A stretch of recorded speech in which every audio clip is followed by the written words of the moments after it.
Shalom, shalom. Shalom, shalom, family, peace and blessings. We're going to let some people get in here today. Happy Sabbath, happy Sabbath. Happy Feast of Unleavened Bread. We almost finished with this thing, man. What we like, three days out? About 3 days out, yeah. 5 days. We 5 days in, but 3 days.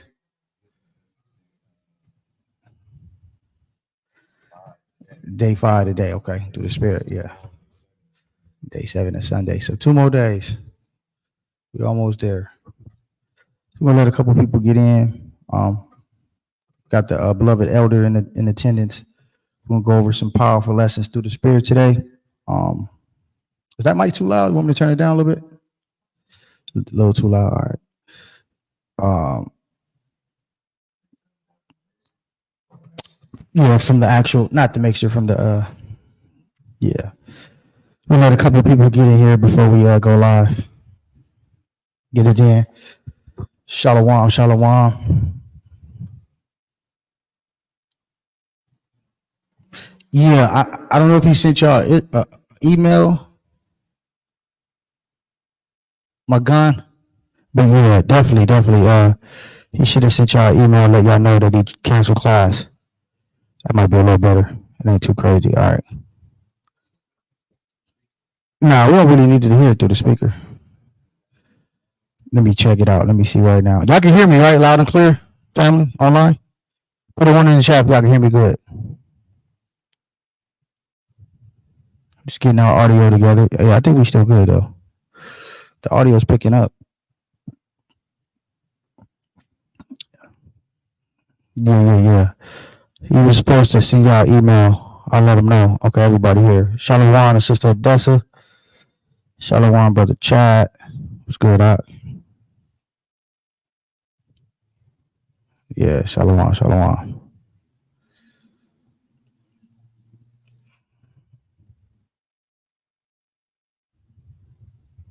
Yeah, we good to go.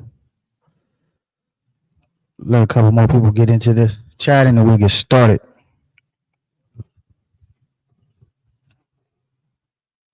Make sure y'all like, comment, subscribe, sharing on all your YouTube platforms, all your social media platforms. Interesting enough, man, ever since we got that little strike, YouTube been shadow banning the channel, man, but we're going to still bring it out through the Spirit. It's like every time you get a little yellow mark on YouTube, they try to punish you. Little yellow mark, yeah. They try to punish you, so they're not gonna alert people about the video getting the algorithm, but it's all good. Whenever you're ready, let me know. Okay, calm.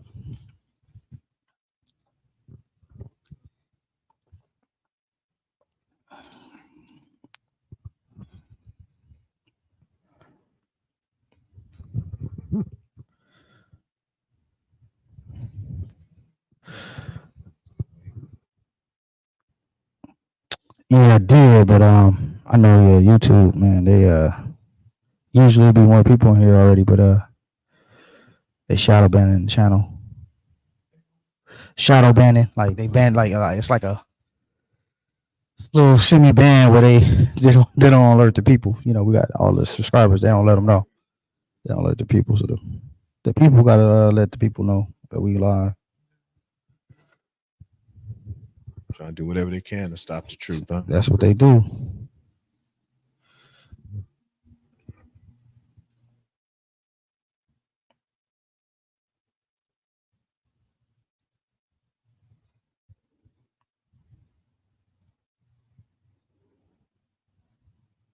We're gonna get started in a second, family. We're just letting a couple more people tap in. We got the elder in attendance. All praises. Bring it out.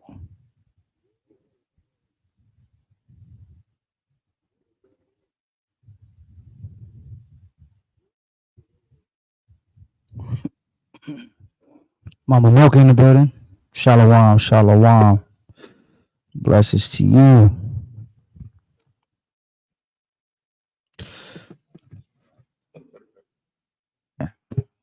want me to change it?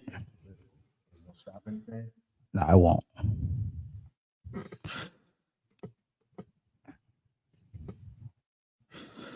And what?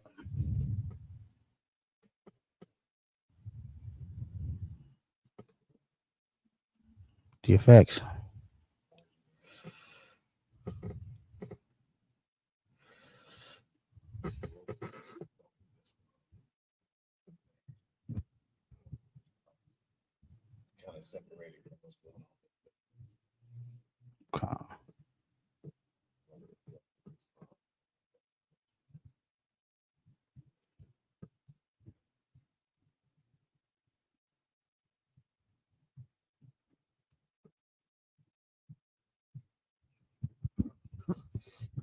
What's up, fam? You guys ready? Ready to get it in? Talk about this topic right now.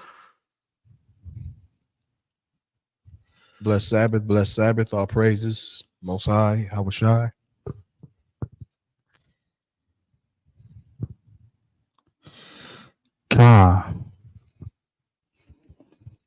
Matazah tapping in. Shalom, King. Shalom.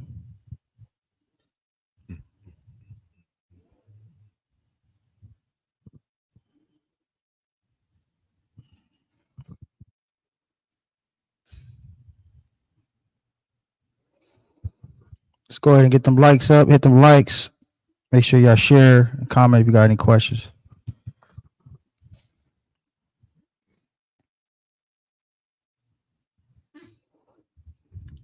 Shout out to Princess E in the building. Shabbat Shalom. All praises. All praises. You got Sam in the building. Check out Sam. What's the deal, huh? Shalom. Shalom, King. It's good to see y'all brothers come down for the Passover.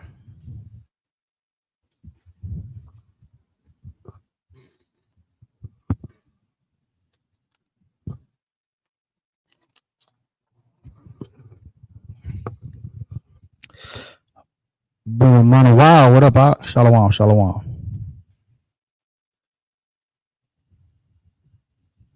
Tell your cousin, man, it was good to see him, and he always welcome. He always welcome.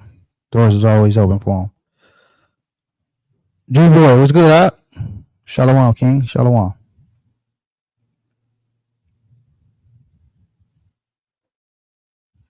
Brother Tehran, what up, Doc?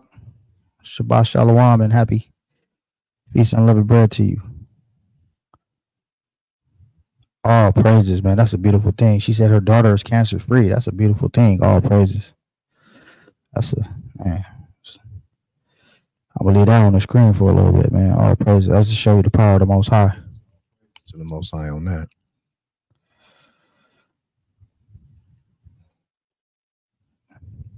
Absolutely. It's always good to see the elder step out. God, I appreciate it. Always a pleasure to come in and break bread with my brothers and my sisters and my people.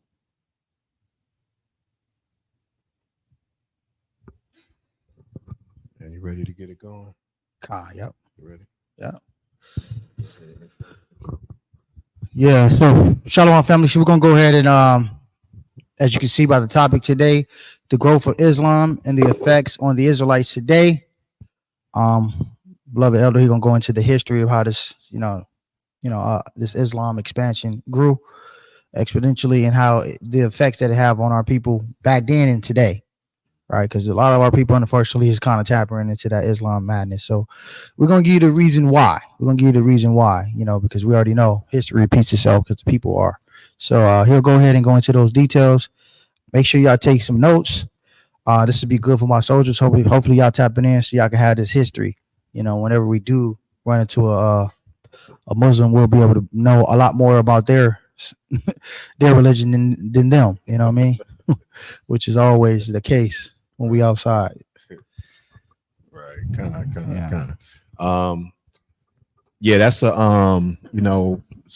ever since I came into this truth, this has been a topic that has never gone away. The growth, our people choosing Islam, and I understand why, and you'll understand as well as we get through the lesson A lot of it has to do with the failures of Christianity. Our people really want to they want to worship. And let me get a scripture real quick. Let's go to Romans, 10th chapter. See, our people really want to learn. They want to know the Most High. Remember, he made a covenant with Israel. The Most High made a covenant and said his spirit will not depart from us from generation to generation to generation. So we always have a zeal to seek the Most High. And this is Romans chapter 10. And let's read verse 1. It's the book of Romans chapter 10, verse 1. Brethren, my heart desire in prayer to the Most High for Israel, that they might be saved. See that? So Paul is letting his people know that he's praying that they may be saved, that they may be saved from sin, saved from the ignorance that's out there, so that they can receive the Most High's wisdom and knowledge and receive salvation. That's the saving that he's speaking about. Read on. Verse 2. Watch this. For I bear them record that they have a zeal of God. See, Israel has a zeal of God, meaning they want to serve the Most High. They trying to see you searching. Right.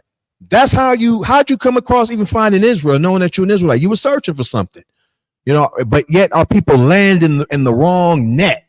Either they're searching and they hit Catholicism. They're searching and they hit Islam. They're searching and they hit Christianity. They're searching and they hit Buddhism or whatever else there is out there. But he says, I bear them record that they have a zeal of the Most High. Read on. But not according to knowledge. That's the key. That's the problem. What does Hosea say? Our people are destroyed for a lack of knowledge. So he says, my people want to serve the Most High. They have a zeal of the Most High, but they don't have the knowledge to do it properly or to go about finding out how to really get to the Most High. That's why it's important for you to read the scriptures.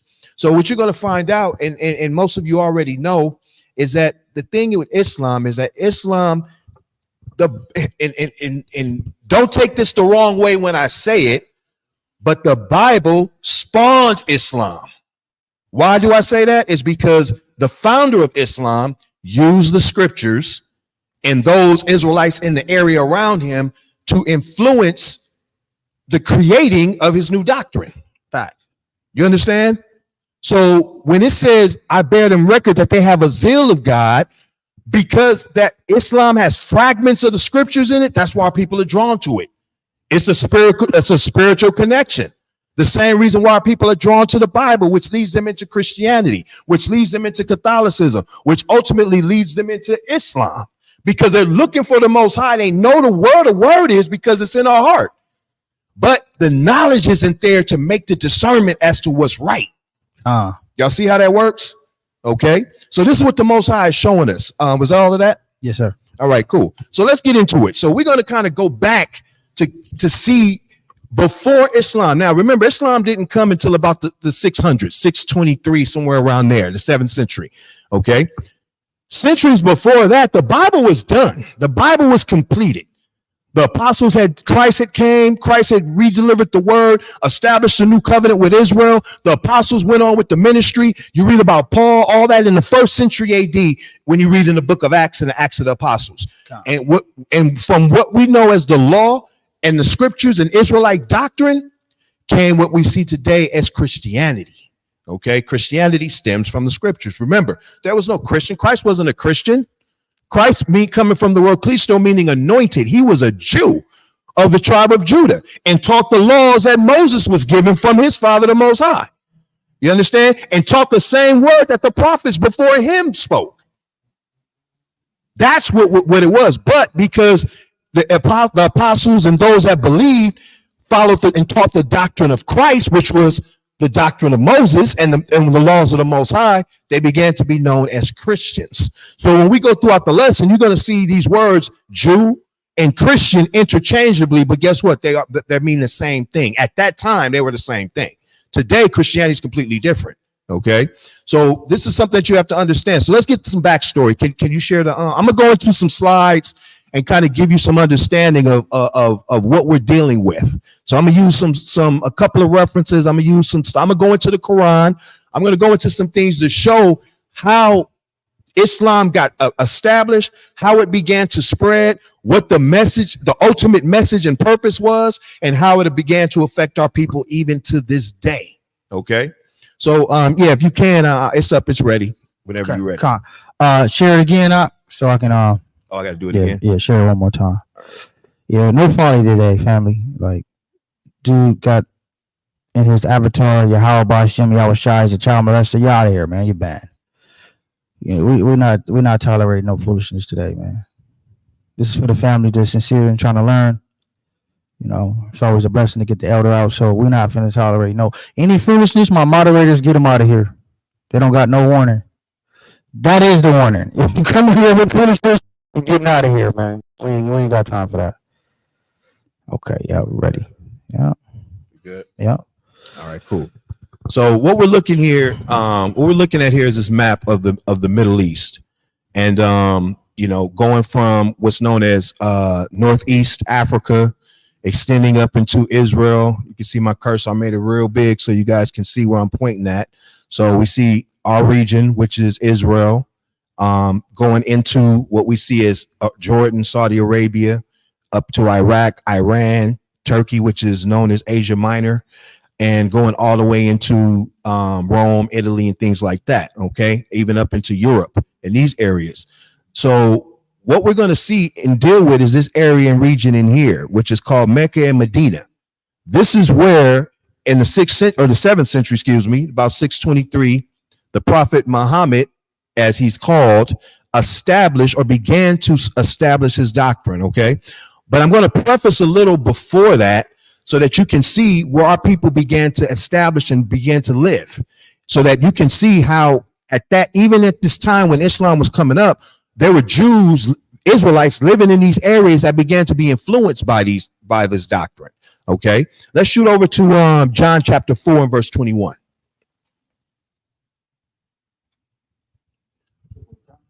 John chapter 4, verse 21. Yep. Yahweh said unto her, Woman, believe me, the hour cometh when ye shall neither in this mountain nor yet at Jerusalem worship the Father. You see that? So Christ at this time, he had met a woman at a well and was speaking to her, and she was saying, well, we're supposed to worship in Jerusalem.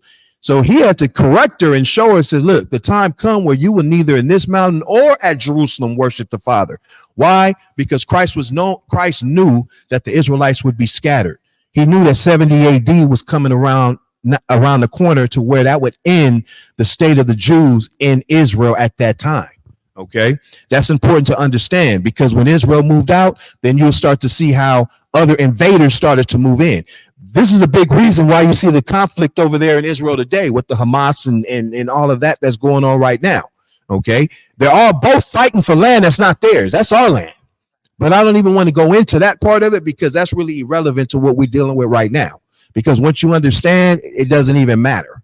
Okay, so we're dealing with this area of Mecca, Medina. So let's find out where the Israelites went. So Christ prophesied that the Jews would eventually be outside of Jerusalem into an area outside of their homeland. Let's flip over and let's go to the book of Isaiah chapter 11 and verse 11.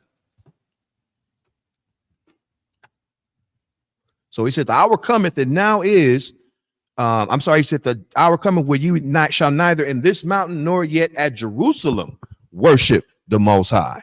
Go ahead. Isaiah chapter 11. And it shall come to pass in that day, the Lord shall set his hand again the second time to recover the remnant of his people. That's right. Right? Which shall be left from Assyria.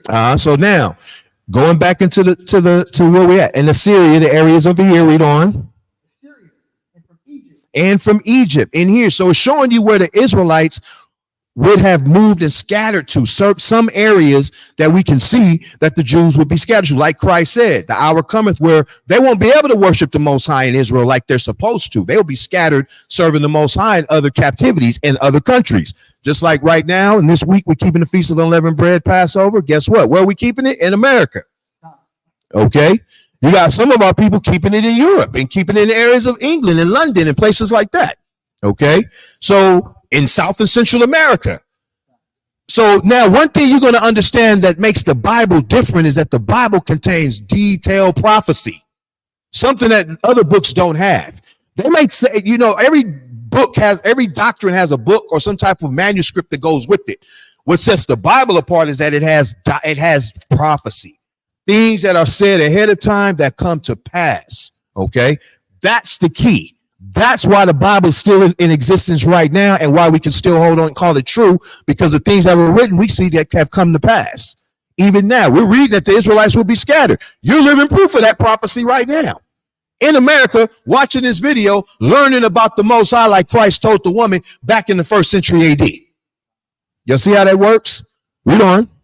Egypt, Uh-huh. Africa, and from Cush, and from Elam. See, Cush, Egypt, Ethiopia, Elam, going into areas, Iran, all over here, or Iran, however they want to pronounce it.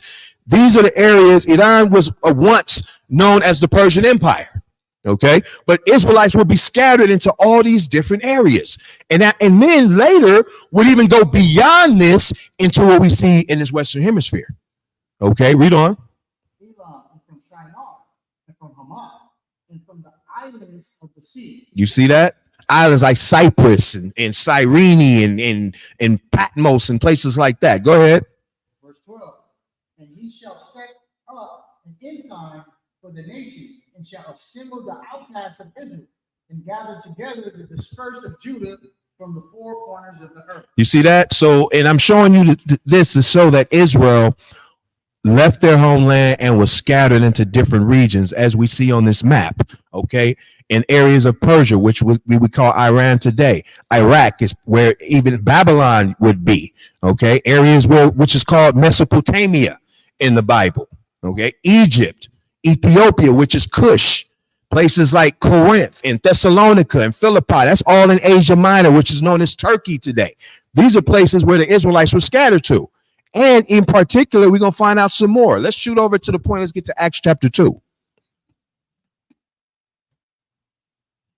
Acts chapter 2. Let's keep the context. Let's read verse 1. Okay, verse 1.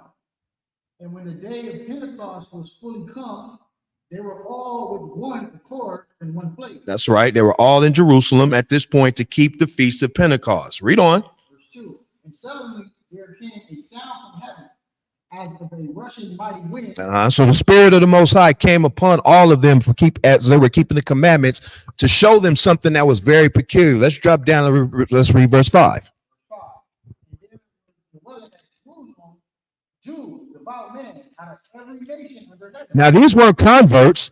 These weren't men, Jews of other nations. These were Israelites that, as we just read, that were scattered in these different areas where the Most High woke them up. And they all at that time went to Jerusalem to keep the Feast of Pentecost, because that was commanded by the law. But that's why Christ also said, the time cometh where you would neither in this mountain or Jerusalem worship the Father. Because after 70 AD, that was it. Israel wasn't keeping the commandments in their land anymore. They started to keep it in amongst the heathen, amongst the lands that we read where they would be taken captive. Okay, I'm gonna show you a prophecy on that too. Read on. Devout men out of every nation under heaven. Uh-huh. Now, when this noise was abroad, the multitude came together and were confounded. That every man heard them speak in his own language. See, so all these places where Israelites were, they were able to speak in their own language. Okay, so you had the language of Egypt being spoken. You had Arabic was being spoken. You had Hebrew being spoken. Okay, so just as if Israel was to come together now, you will hear Spanish and Portuguese and Patois and English and French and so on and so forth, because these are the regions where Israel was scattered to. Okay, now let's drop down and find out these areas that these Jews that were keeping the Feast of Pentecost in Jerusalem, where were they coming from? Let's read verse 9. Parthians. Okay, so here's another map. I'm going to show you where they were. Parthia is in the land which we see as Eastern Iran. Okay, part of the Persian Empire at that time. Okay, read on. Parthians and the Medes. And the Medes, the areas of the Medes. So I'm showing you all these places that's in red are where the Israelites were actually scattered to and were dwelling. Okay, that's why when they were speaking these languages and they all came to Jerusalem, everybody was tripping like, wait, how can all these be Jews? Read on. And Elamites. Elamites, the area of Elam. Okay, Elam is all of that, what we call Iran, which was the Persian Empire at that time. Read on. And the dwellers in Mesopotamia. Mesopotamia, all in this area between the Tigris and Euphrates. This was Mesopotamia, also known as the Fertile Crescent. Read on. And in Judea In Judea, over here in Israel. So you had Jews dwelling in all these areas. Read on. And Cappadocia. And Cappadocia, moving up into Eastern Asia Minor. Read on. And in Pontus. Pontus, upper Northern Asia Minor. Go ahead. And in Asia. In Asia, all of what we see is Turkey. That's called Asia, is what it's speaking about is Asia Minor at that point. Okay. This is where Corinth is, Thessalonica, and all these places that you read about in the New Testament. That's where these Jews were living, and they came from these regions to Jerusalem to keep the Feast of Pentecost. Go ahead. Oh, they said my mic off. I'm back on. I'm back on. My bad. My mic been off. How long has it been off? What is Thunder's off? No, his is good. It's flashing. Let me give you. Here's going there. I think so. I need some batteries. Yeah, let's put some batteries in. Salaki, family, Salaki. We're gonna change these batteries real quick.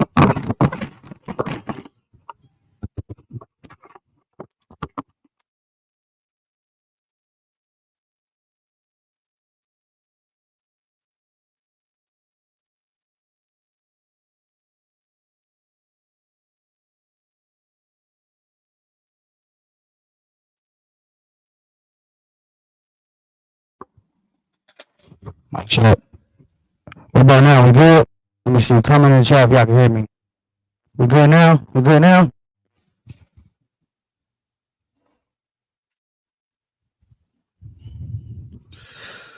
Comment one in the chat if y'all can hear me.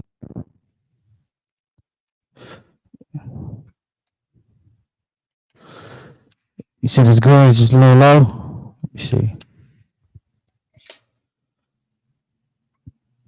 What about now? If I gotta speak up a little bit. 1, 1, 1. All right, we good. We good. Good. We good. We good. Let me see. Slocky. All right. Oh yeah, we should be good. What was the last thing you guys heard? Just to make sure, are we current from the last thing that we mentioned? The region was in Asia. Did y'all get that? Put a 1 in there if you heard that.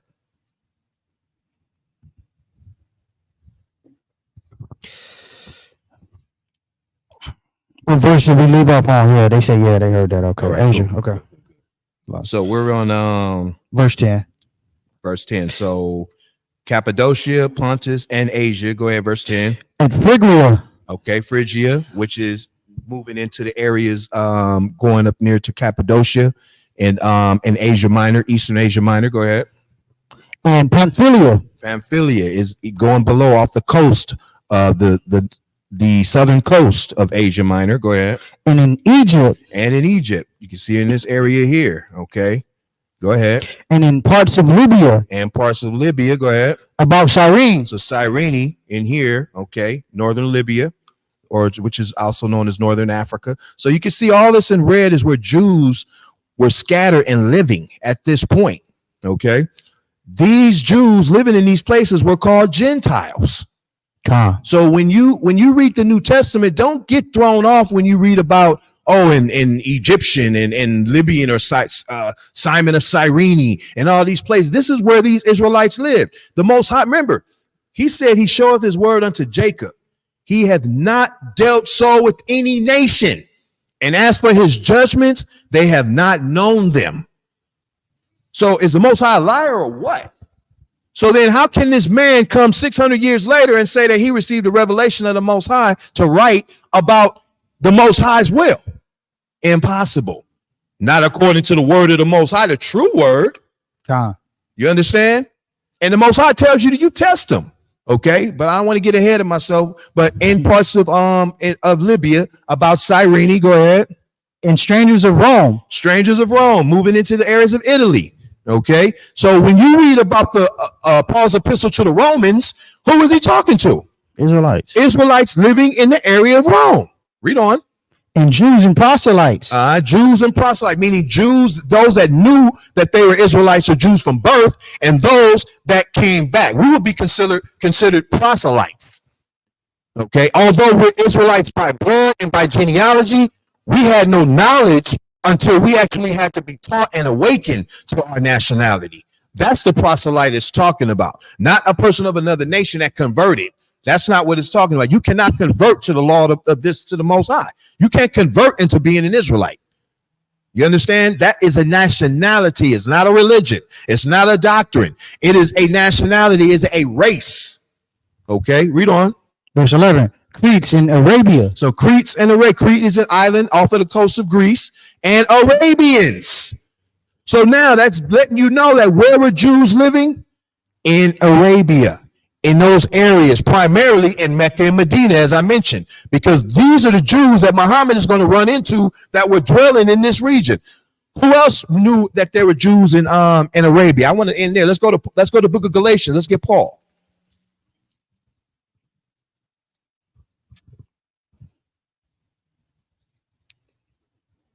And let's get chapter 1.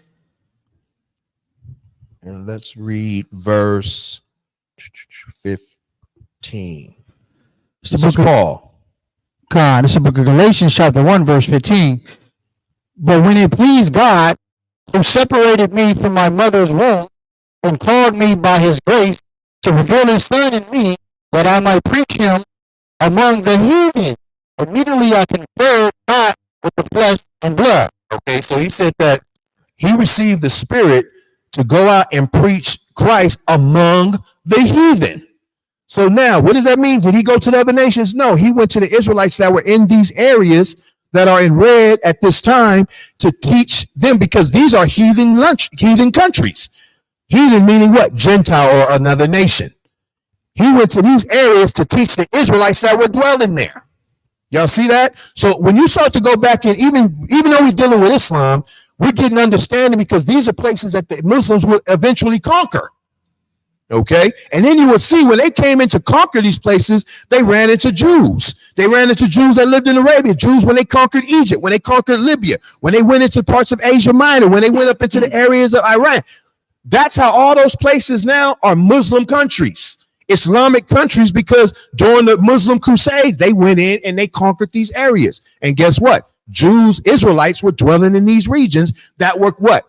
Changed and conformed to Islam. This is important history. So then you start to see how that legacy started to carry on within our nation. This is why our people have a hold on Islam like that. But when you start to pick it apart, then you understand that we don't need that. We don't need that. And it's not an attack on nobody, so don't get butthurt about it. These were just facts that we're dealing with because we're concerned with Israel. Okay? And if you got to go in and read the Bible and take from the Bible, then just read the Bible. Right. You're going to see that big time. Okay? So Paul said he would go and preach the word of Christ among the heathen. Read on. Among the heathen, immediately, verse 17, neither went I up to Jerusalem to them which were apostles before me. He said, look, he said, when he got converted, remember in the book of Acts, it tells you when Paul got converted on his way to Damascus, he was blind for a few days. And he was receiving the revelation that he now knew that he had to worship and keep the commandments uprightly according to the ways of Christ. And he began to say, you know what? I got to go spread the word of Christ to these other nations, meaning our people, our Israelites that are scattered in these areas. So when he understood that, he didn't go to Jerusalem to see Peter and them that were apostles before him. Where did he go? Read. To Jerusalem, which was apostle before me, but I went to Arabia. He went into the regions of Arabia. Now, why would Paul go to Arabia? To be by himself? Bring it out. You understand? He went to Arabia because we just read that prior to this time, Jews had already went to live there. Y'all see that? So showing you that when you read the New Testament, see, this is the reason why people hold on to Islam too, is because Islam is dubbed a black religion, because it's an Arab we know that are dark-skinned people. The founder is a melanated person. And because Christianity has whitewashed everything and made Christ white and made all the characters or the people of the Bible white, and that Jews are white, our people repel from that. So they figure, well, I'm surely not going the Christian route, and I surely don't want to read the Bible because that's a white book, so they think. So, well, what would be the alternative solution for them if they're looking for themselves? Well, I got to go to a black doctrine. Well, what's the next black doctrine that's out there? Islam. This is why people are holding and searching for this, because they're looking for identity. They're looking for that melanin, but they're not looking for according to knowledge. The Bible is full of melanin. This tells you Christ was dark skinned. His feet looked like they were burned up. Their visage was blacker than a coal. Solomon said, I'm black and comely. We're going to get to that too, because that's important. But this is what our people don't see, because they don't read according to knowledge. So they embrace something that they feel is them, but it's not them. But nonetheless, the Jews were dwelling in these areas. Was all of that? Arabia, and returned again unto Damascus. So after he went to Arabia to teach Jews there about Christ, then he went back to Damascus. And then later you see where he visited all these other areas when you read in his epistles: Thessalonica, Rome, Philippi, Colossae, places like that. Then he went to the Hebrews. When he went to Jerusalem, he talked to them. Those were his letters writing to Jews that lived in these places. Okay, so now that we understand that Israel was scattered into these regions, which eventually the Muslims conquered, now let's understand who these Arabs are, because that's controversy there too. You got some people saying, well, Esau's the Arabs. Foolishness. You got people thinking that, well, Esau is the Arabs and the Arabs are Edomites and the Arabs are a whole nother race that they fell out of existence. Let's understand what's going on. So let's find out what's happening here. So we know that the Arabs, even today, occupy what's known as Saudi Arabia. That's where even the term Arab comes from. Okay, of that landmass, those that occupied the land of Arab. That's where it later became Arabia, as we call it today. Okay, so let's go into the Earthman's Bible Dictionary under Ishmaelite.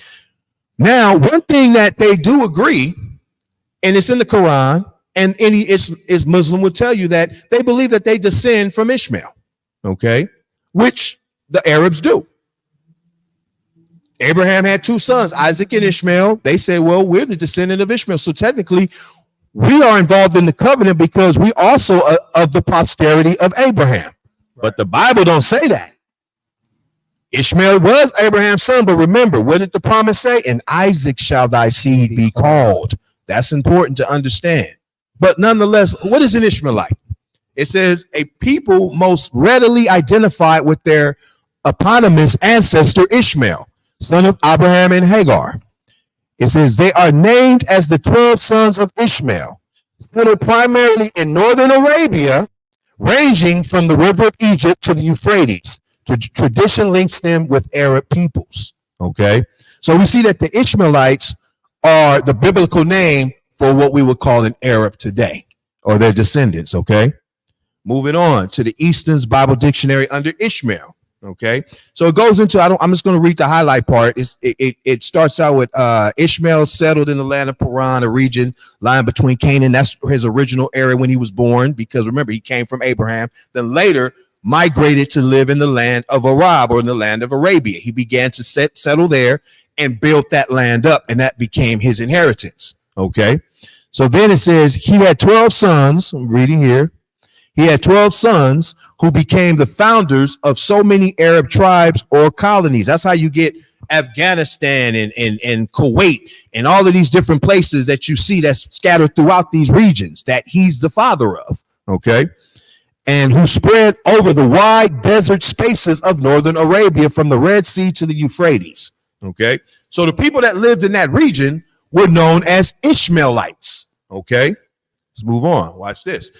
The Quran describes Muhammad as an Arab prophet. Okay, so even the Quran admits that he's an Arab prophet, and it says descendant of the Ishmaelites.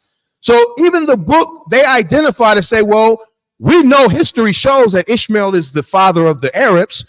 And so Muhammad being an Arab, he recognizes Ishmael as his father, that he's a descendant of Ishmael. Okay. It was Muhammad's intention to return Arabs to the undefiled religion of their forefather Abraham, understanding Ishmael as the historical conjunction between Muslims and ancient Semitic monotheism. Okay, Muslims since have known their spiritual heritage to be Ishmaelites. Okay, so that's one thing that they understand, is that the Arabs, or the pure Arab, okay, because that's another thing, is that the melanated Arab, right, because now you see pale Arabs. You understand? The Pale Arab comes from when Esau conquered, which goes into another part of history. But we're dealing with this portion here on the origin of them, that the Arab, Muhammad, and those that are calling themselves Arabs today descend from the seed of Ishmael. Okay. Now, I don't even want to get that yet. I have to get something. Let's go to Genesis. Let's go to Genesis chapter 16, verse 15. So we see Ishmael is the son of Abraham and the father of the Arab nations. Okay. Genesis 16, let's read verse 15. Verse 15. And Hagar bare Abram a son, and Abram called his name, which Hagar bare, Ishmael. Okay, go ahead. And Abram was 86 years old,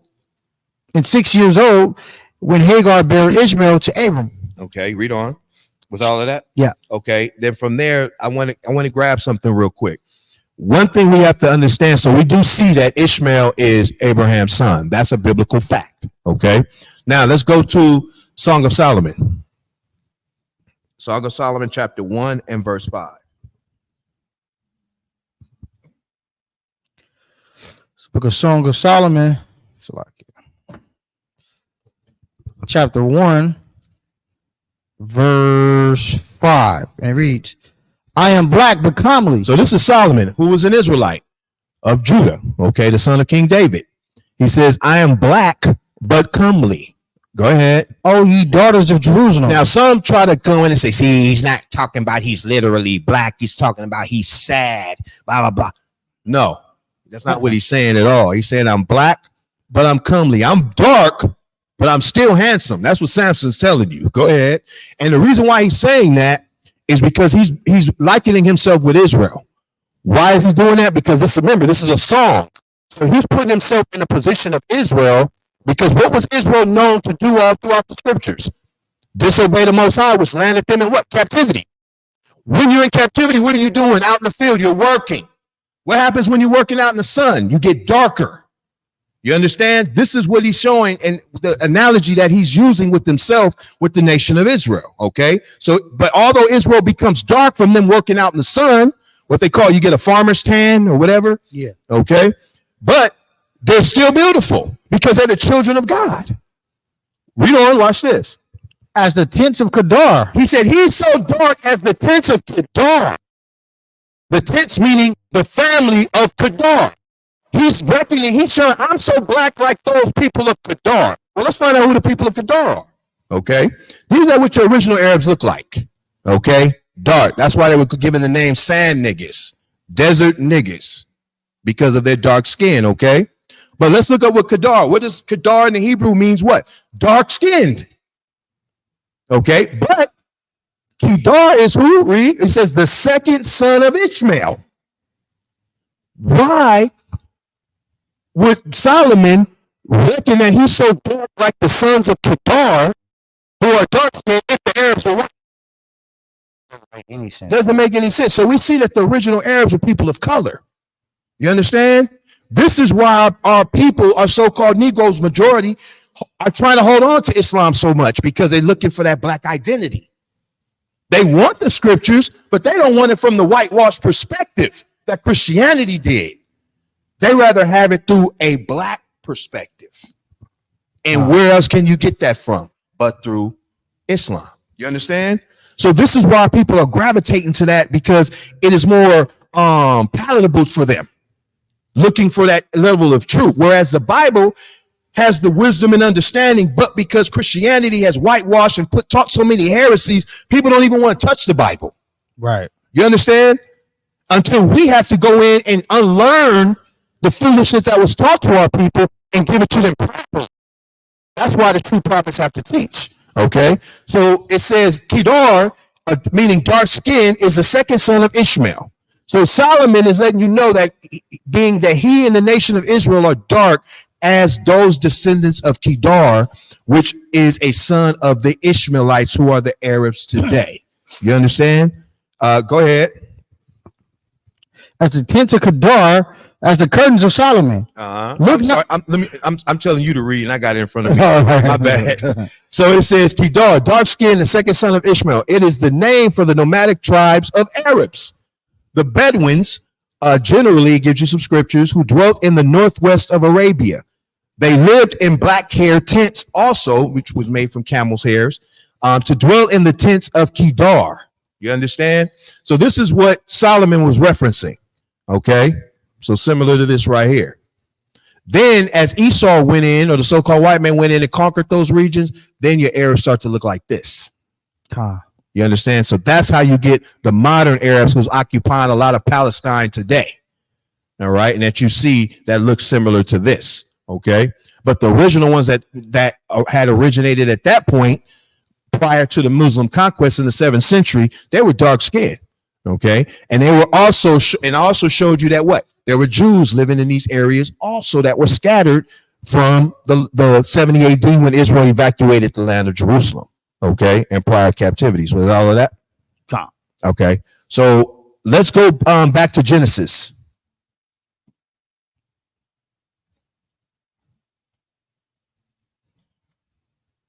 And let's get chapter 17. We got to read this. So now, although Ishmael is a son of Abraham, he's not the chosen son. This is important because remember, I did a lesson some months back that's called that the Gentiles will not be saved. Okay. And if you go back and listen to that lesson, I show you where Paul explains the children of the flesh and the children of God. Okay. So just because a person's born to Abraham, if they're not chosen, they're simply the child of the flesh. Isaac is the child of God. You understand? Ishmael is a child of the flesh. And what does the scripture say? The child of the promise is recognized as the seed. That's who the promise was given to. It was passed down from Abraham, then it was passed down to Isaac, and Isaac passed it down to Jacob. Those three patriarchs are the fathers of the 12 tribes of Israel, who the covenants of the Most High is bestowed upon. No other nation. He's made no covenant with no other nation, no Arabs, no Ishmaelites, but because they descend from Ishmael, they think that they can lay hold to the claim. Right. This is not going to work. Not when you know the scriptures. And this is what the resistance Muhammad was getting in the beginning from the Jews. They were like, so what? You're the son of Ishmael. Isaac is the chosen one. No, but wait. He tried to plead his case. He was arguing with him. The Jews were shutting him down every time. And this was got Muhammad furious. And that's when he began to say, you know what? I'm going to put this book down for a minute. I'm going to pick up the sword. Start killing y'all. I'm going to start killing y'all. Y'all going to be it. You're going to conform one way or another. You can do it willingly or you can do it through the sword. Which one? This is how it began to happen. So when you start to see how the Bible contradicts, and remember, the Bible was first. There's no way that the Bible came after the Quran. I don't care. You had so many, you even had more translations in the 7th century than before the Quran was even thought to come about. The Bible was, remember, we had a Bible known as the Septuagint in the time of the New Testament. Facts. Before. Way before. We're talking about 30 AD. We had the scrolls. We had biblical books. The Quran came 600 years later. Bible was done. Last prophecies established. John in the book of Revelation was the last prophet. You understand? So there's no extension. The Most High didn't say, hold on, whoa. I forgot one. He's going to come 600 years later and bring in another doctrine? Absolutely not. Absolutely not. And bringing in idolatry, which is what the Kaaba is? No way the Most High sent that. There's no way. But when we say that, people think, see, y'all taking shots and all that. No, what we're saying is what the Most High said, thou shalt make no graven images. Zero, none, not one. And they'll try to reason and say, well, it's not an image. It's actually a rock or a meteor that has been we deemed holy. It's an object. I don't care if it's a hubcap, if it's a statue, if it's the sun. The Most High said, don't do none of that. There's one power. Okay, so let's read that Genesis 17 and let's pick up verse 18. Verse 18. And Abraham said unto God, O Ishmael might live before thee. Why? Because remember, he's pleading for Ishmael at this point because the Most High said, yeah, you're going to have a son.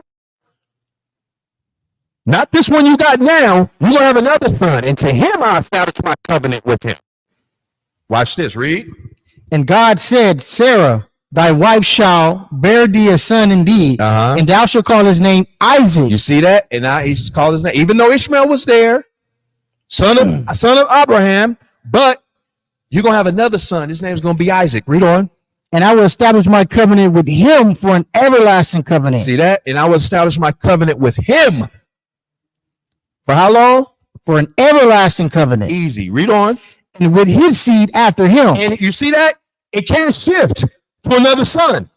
It said, I will establish my covenant with Isaac and his seed after him. Then someone said, well, what about Esau? That was Isaac's son. But remember, came another shift. Blessing was given to Jacob, not to Esau. This is how the Most High separates the children of the flesh from the children of God, through this right here, the sifting process. So just because Ishmael is the son of Abraham does not make him the son of God, nor an inheritor or a partaker in the covenant of the Most High. He said, I will establish my covenant with Isaac and his seed after him. Read on. Verse 20. And as for Ishmael, I have heard thee. Behold, I have blessed him and would make him fruitful and would multiply him exceedingly. Now, Ishmael didn't just not get anything. He said, I've heard you, and I know Ishmael's your son, but guess what? I'll bless him and make him fruitful and multiply him exceedingly. Did y'all see the land that he inherited? The Middle East? It's beautiful. Is that not where the majority of oil comes from? Diamond mines, lithium mines. Oh, they got a lot of resources. They're very wealthy. Very wealthy. So has he been blessed? Yes. Absolutely. Has he multiplied exceedingly? Absolutely. But the covenant of the Most High, the promises, eternal life, the kingdom of heaven is not given to them. Big difference. Read on. 12 princes shall he begot, and I will make him a great nation. He will become a great nation. So when you read in the scriptures, you don't really read a lot about Ishmael doing a lot of damage, because that's a prophecy that will come later. The damage Ishmael began to do is at this time when Islam is being formed. That's when he began to take over countries. Prior to this, prior to the 6th, 7th century, he didn't have much. He had his land. He was pretty much contained there, though. Right. Right. But after Islam began to start and they went out on that campaign, that's when the Muslims began to wreak havoc in the world at that point. They still didn't ascend more powerful than the so-called white man, but they occupied a lot of the area, and I'll show you when we get into that part. But this is a part of that of the promise that the Most High would give to Ishmael, not the heavenly covenant, but to Ishmael being that worldly covenant, giving him the land, giving him that physical stuff. The Most High did not say he would deal with him. Give me Psalms 147, 1920. So we keeping everything nice and simple. It's the book of Psalms. 147, 19. 147, verse 19. And it reads, He showed his word unto Jacob, and his statutes and his judgments unto Israel. You see that? He showed his word unto Israel. His statutes and judgments were given to Israel, to Jacob. Read on. He have not dealt so with any nation. He has not dealt so with any nation. And neither will he do so. He said, I will establish my covenant with Isaac for an everlasting covenant. That means it's forever. Even today in 2024, that covenant is still effect. That's why you're waking up and coming back to the Most High, because that covenant will never be disannulled. That's prophecy for you right there. That's living proof the Bible is real. You understand? Read on. He have not dealt so with any nation. And as far as his judgments, they have not known them. How can you write a document in the name of the Most High and you haven't been given any knowledge of the Most High? How can that even happen? See, so if the Jews knew this, so when Muhammad began to bring, the founder of Islam began to bring this doctrine, the Jews was asking questions. So you say you with the Most High, right? The Most High sent you, huh? So what does Psalms 147 say? Because Psalms was written at that time in the 6th century. Facts. Even before that. Because remember, Christ quoted Psalms. Yeah. The apostles, they quoted the book of Psalms. They quoted the prophets. They quoted the law of Moses. All that had been there prior to the New Testament. So you telling me the angel Gabriel came to you and gave you a revelation, right? And you started writing. He told you to write and recite. That's what the word Quran means. And that's the book that you've written is what the message of God. Really? So God told you to stay away from pork, right? Yeah. Well, he told us first. He told you to face the east when you pray, right? Yeah, he told us first. He told us face Jerusalem. They used to face Jerusalem till the Jews ousted them, and then they start facing towards Mecca. Y'all see how it goes? So y'all got a Day of Atonement like us too. You call it Ramadan, we call it Day of Atonement, where we fast for 24 hours, but y'all cut the corners and fast from sunrise to sunset, 12 hours. Y'all see that? So why, if you take it from the book, why not read the book? Con. Do you understand? Just read the book. Why you want the counterfeit when you got the original? Don't make any sense. Huh? You see? And this is what our people are holding to. But remember, the first scripture, they have a zeal of God, but not according to knowledge. That's where the problem starts to come in. Our people will stay searching. I give even Paul said, I give him credit for that. We can't fault you for looking for truth. But now we got it. Now this is where you do your research and you come in to start picking the things apart like this. So now you're able to see and discern to say, well, damn, is this right or is this wrong? And you start to see, well, wait a minute. If I believe in a monotheistic God and there's only one God, then how the heck can I have a stone and a rock that I'm calling Allah or God and worship that and call it sacred when it's in a box? The Most High said he don't dwell in temples made with hands. Y'all see what happens?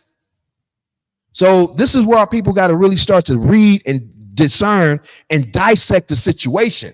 So one thing we established that there was Jews living in areas of Arabia and other areas that were scattered. We see Paul went to Arabia.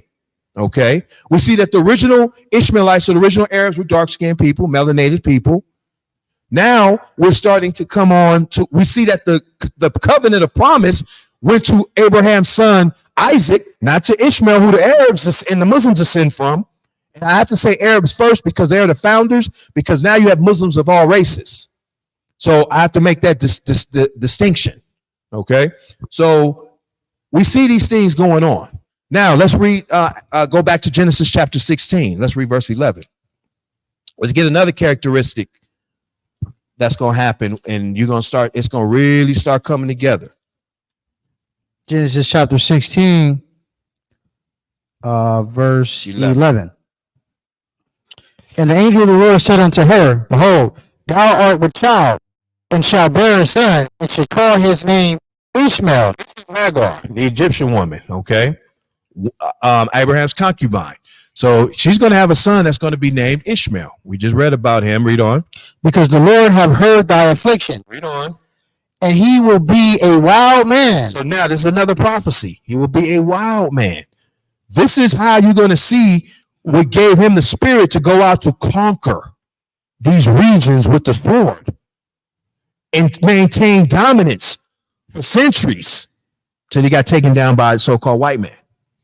Okay. But he was a wild man. He went out. He said, you know what? Either you take my doctrine or you die. And went out and did heinous crimes against the children of the Lord and against even other nations and other countries to maintain and enforce this new doctrine. Okay, go ahead. His hand will be against every man. Do y'all see that? Now, that didn't happen. Where was that in the scriptures? We don't see him being wild and out there warring and conquering. You don't see that in the Bible. Why? Because it didn't come until the Muslim conquest. That's when the Arabs took notice, the world took notice that the Arabs was there now. They always was around, but they were more low key. I mean, they had land and they fought little wars and skirmishes here and there, but they weren't a force. Right. They didn't become a force until that 7th century, between 632 up to 900 AD. They became so much of a force that the Christians, which were the Byzantine Empire, had to come together and say, "Oh no, we got to get rid of them." They're over there. They took over Jerusalem. They took over northern Egypt. They took over all damn near the Middle East on the map I showed you. So now, when you look at what's going on in Hamas and all that now, when the Jews went back over there, you got the Arabs saying, "It's hard. What y'all doing? We conquered this years ago. Y'all never took this." Remember, the modern day Jew was slid in the land. They didn't fight for that land. That land was fought for by the Christians later and the Pope. And that's what weakened them in that land. And they ended up having to divide it.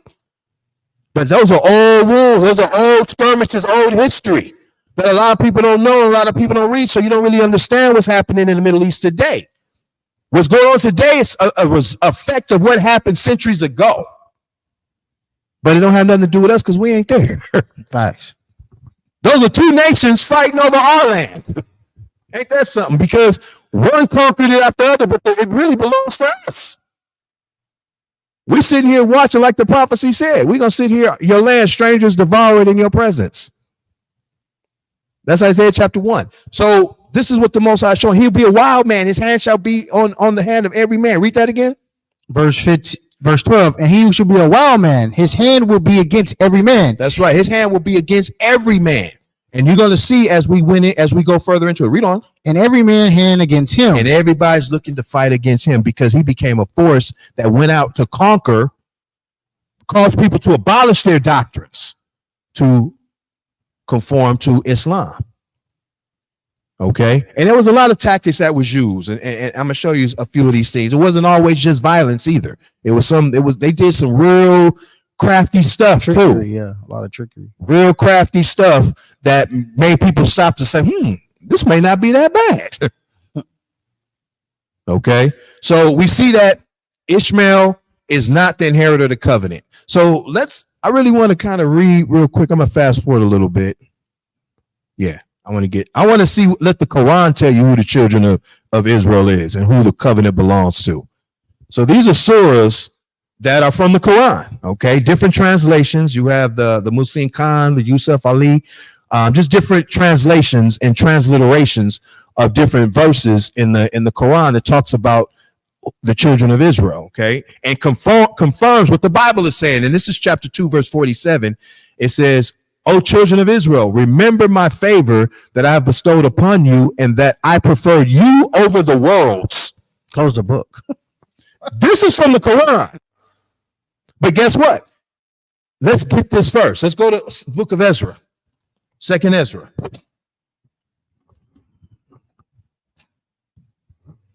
Let's get 2nd Ezra, chapter 6, and let's read verse 54. Watch this. The book of 2nd Ezra, chapter 6, verse 54. And after these thou madest Adam, whom thou hast set as Lord over all that thou hast made, and of him come we all. So everybody comes from Adam. Read.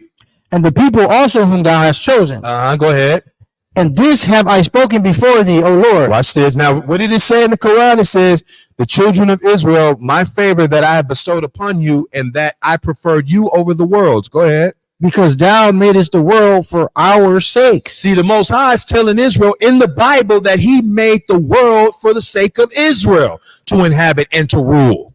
Not the other. We're supposed to be above the nations. But because we disobeyed, the nations became over us. You understand? Watch this. Read.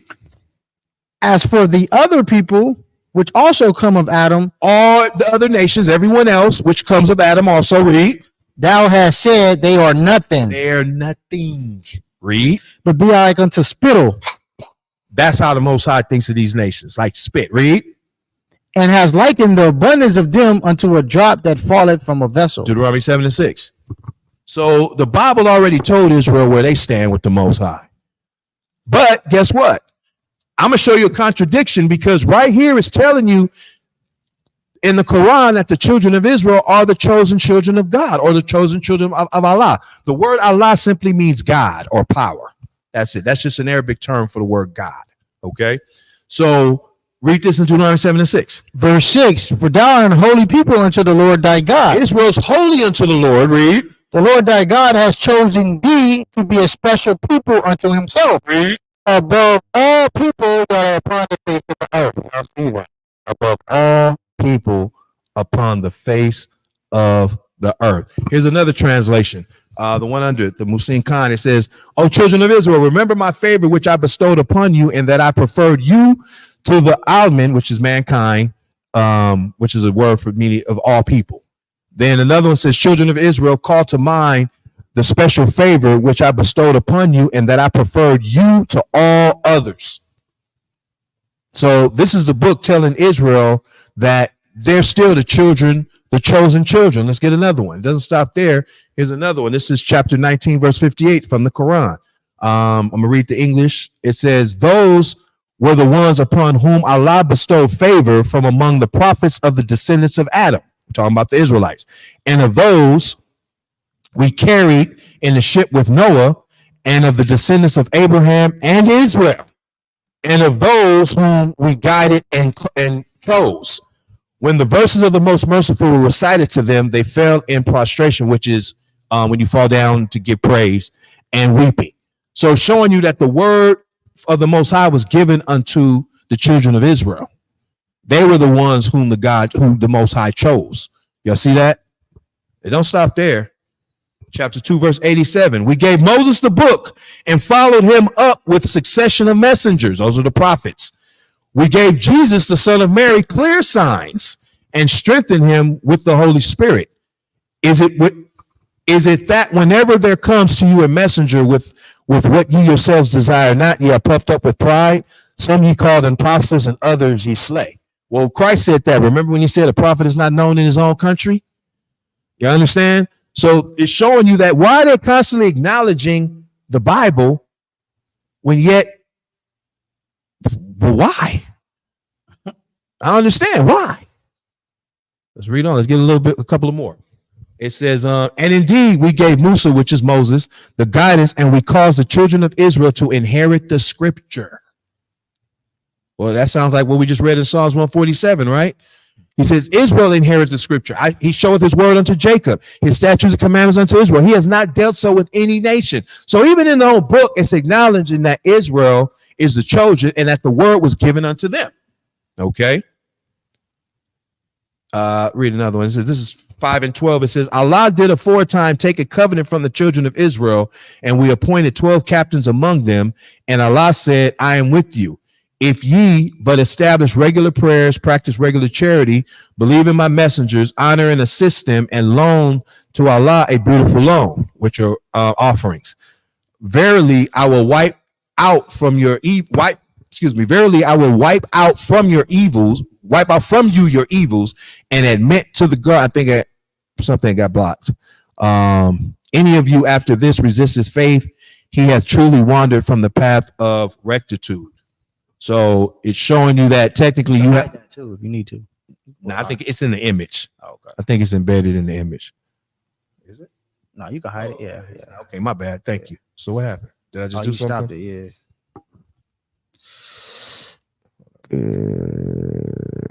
Go back to the PowerPoint. There you go. Okay, cool. Yeah. All right, good.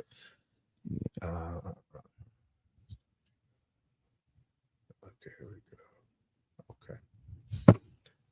So we see that. But I'm gonna get to a couple of other things too. I need to talk about this, the Kaaba.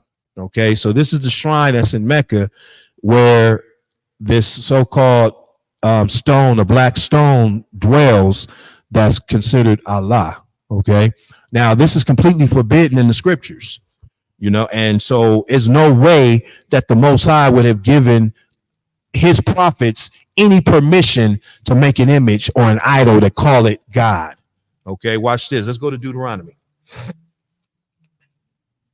Let's get Deuteronomy chapter 4.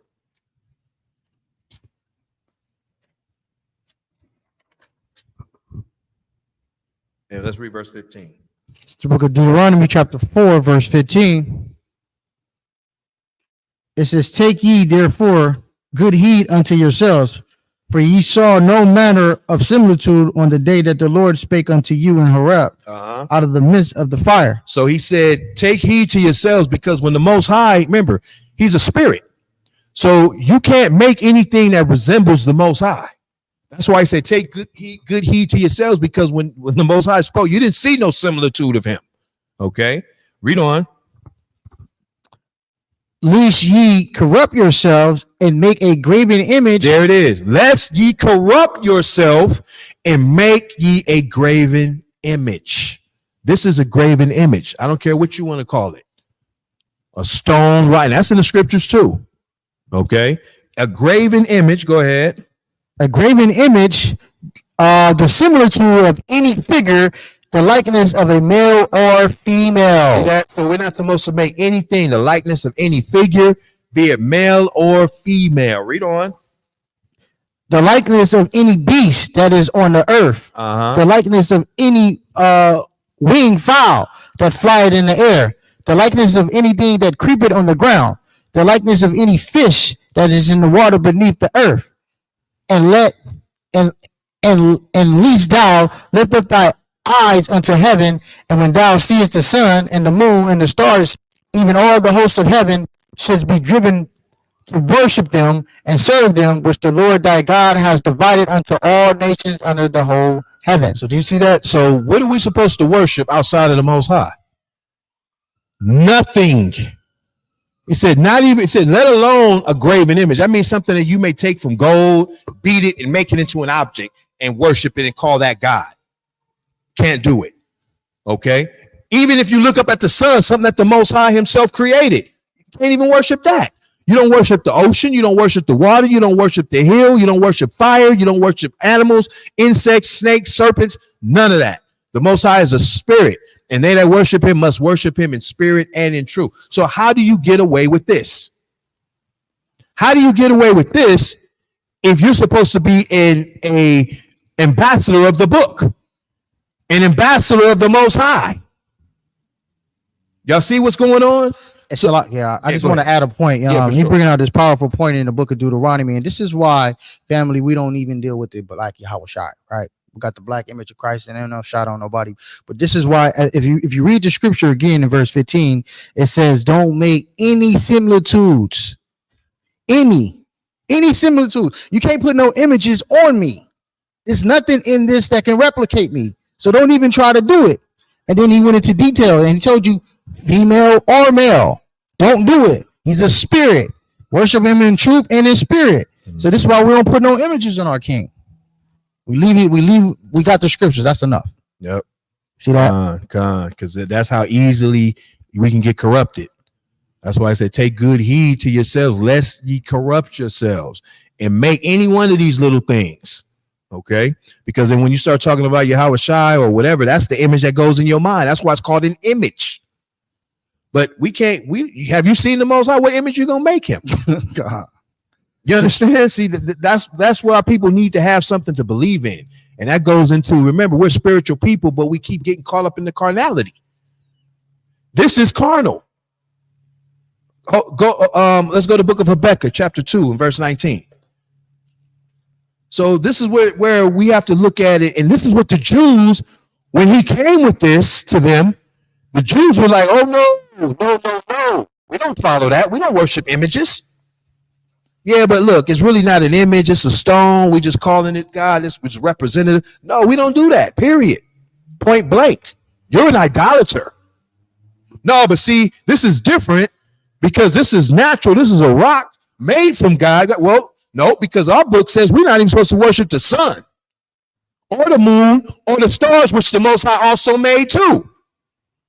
See, there was no way he could reason and get them to conform like that without a fight, without a actual dealing with the doctrine. You understand? Read that. Habakkuk 2:19. Verse 19, it says, "Woe unto him that said to the wood, await, to the dumb stone." To the dumb stone, the black stone, the red stone, the brick stone, whatever you want to call it, the marble, the granite, whatever it is that you choose to make the image from, it's dumb. Why? Because it has no life. That's idolatry 101. Why the Most High told us that. it has no life, why are you even dealing with it? It can do nothing. Uh-huh. You built it. So how is it stronger than you? Fool. See how people think? We made the image and we make it bigger than us. Look at us, yeah. See, that's backward. That's destroyed for lack of knowledge. So the Most High said, no, you don't make anything, period. So to the wood awake, to the dumb stone, arise. Go ahead. Arise, it shall teach. Behold, it is laid over with gold and silver, and there is no breath at all in the midst of it. See, there's no life in it. So why are we even dealing with it? How can that be the Most High? The Most High he's alive. He's a living God. We don't deal with something that's dead and can't move and can't stand up on his own. What kind of mess is that? But this is what was being brought up, and this is what was being embraced.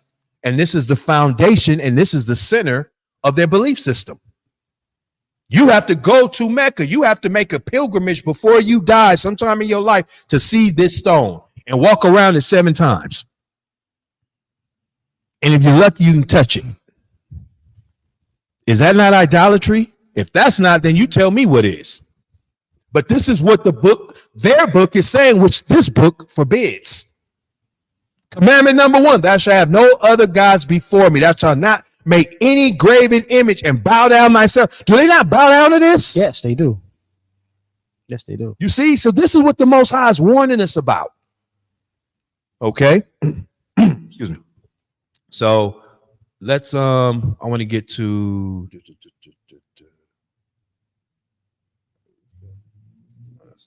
I'm gonna back up a little bit, excuse me. Okay. So let's deal with this.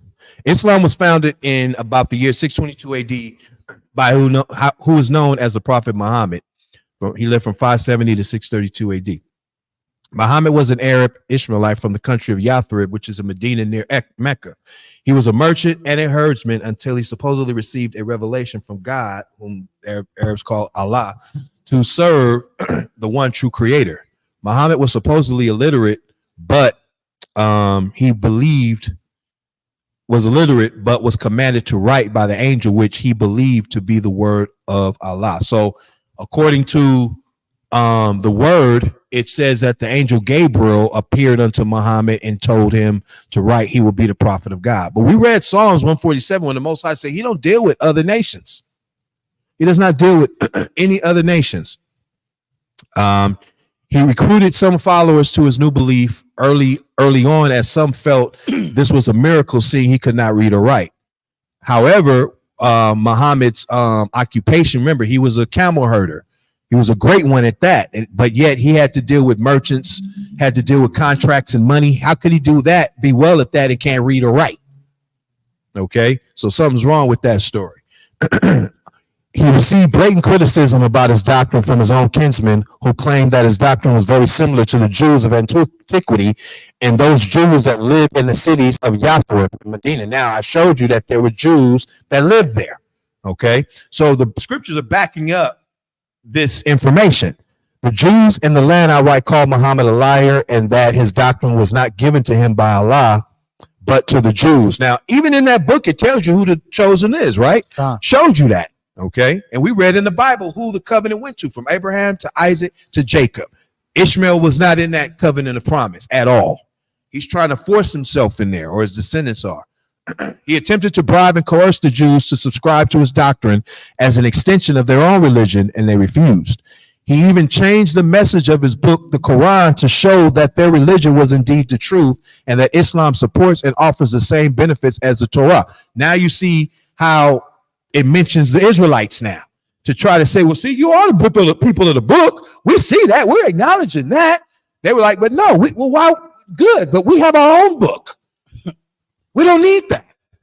Okay. Now, remind you, these are the Israelites or the Jews that were believers of the Most High. A lot of them were called Christians at that time because by this time, Christianity had flourished. But remember, early Christianity was the keeping of the law. This is what Paul and the apostles were teaching. Right. Okay. Christianity today is filled with heresies. Okay. And idolatry and everything else. So it's the early Christians were actually, that's what Christ and the apostles were. and those that come from that cloth. So it says he even changed the message of his book, the Quran, to show that their religion was indeed the truth and that Islam supports and offers the same benefits as the Torah. Again, they refused. Angrily, Muhammad embraced the sword and began to afflict and kill the Jews that denied his doctrine, as well as his own people that criticized him or his followers. This bloodshed led to many new followers of Islam. Okay. This comes from a book called Satan's Angels Exposed by Islam, by author named Salem Kurban. Okay. This is page 82. And it says, Muhammad was illiterate as a young man. He could not read nor write. Muhammad became good friends with his cousin, Waqwa Abin Nufal, who was well acquainted with the scriptures of the Hebrews and Christians. Okay. Why is he acquainted with why does he need somebody acquainted with the scriptures? Wonder why. So it says, in fact, during Muhammad's lifetime, there were many Christians in Arabia. Well, the Christians, remember, it's talking about our Jews. We read about that. Paul went there to go and teach those Jews, or those which were called Christians at that time. Okay. Muhammad frequently visited Medina, where his father had died, and there he met many Jews. As Muhammad approached 40, he became more absorbed in religion. He was dismayed at the many gods of the Arabs, their constant tribal warfare, their loose morality, and their political disunity. These factors influenced him to start a new religion that had only one God. Often during the holy month of Ramadan, he would go with his family to a cave 3 miles from Mecca. Ramadan is the 9th month of the Muslim year. It is a time of daily fasting from sunrise to sunset. One night in the year 610 AD, tradition claims that the angel Gabriel appeared to him. Want to move out your way? I got it. Okay. Appeared to him and commanded him to read. Sorry, hold on. And commanded him to read. When he awoke, he heard a voice saying, "O Muhammad, thou art the messenger of Allah, and I am Gabriel." Thereafter, he had many such visions. Those near him at that time said they neither saw nor heard any angel. So now reading down into the yellow, it says, after bitter wars, Muhammad conquered Mecca in 630 AD. He cleared away all the idols except the black stone in the Kaaba. Well, if you're going to get rid of idolatry, then why would you not get rid of that? But you got to understand, remember, see, and this is the same reason why Catholicism, Christianity, why they allow the laws to be broken and idolatry to come in, is because they needed pagans to conform. You see how it works? And that's why the Most High tells us these things. He says, why trimmest thou thy ways to seek love? So the Most High said, don't change nothing. Either you believe it or you don't. Don't change the word or water down the message to appease others so that they can believe. The Most High is not looking for that type of believer. He's looking for the one who worships him in spirit and in truth, who's willing to make the sacrifice. You understand? So you can't say, well, to get followers, people got a problem with you, so we're going to let the black image of Yahweh Shai in. Or we're going to teach the 12 tribes chart because it puts people at ease and it gives people a sense of their identity. But that's not the truth. So you can't teach doctrines and bring in situations to appease others just so that you can keep your numbers status quo. That's not how this works. But a lot of doctrines and a lot of religion is forming. So unfortunately, some of our people do the same thing. So this is what was going on here as to why he kept that stone around, because they felt it was sacred. If he would have got rid of it, then they would have came down on him and they would have really never conformed. So he had to leave this on and incorporate it to say, you know what? Yeah, we can leave that in as long as, hey, if you're going to embrace this, then we'll keep that for you. Same thing with Christianity did. That's why they brought in the Trinity. That's why they brought in the Immaculate Conception.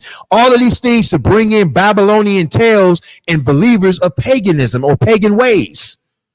So they said, you like Saturnalia? No problem. We'll just call it Christmas.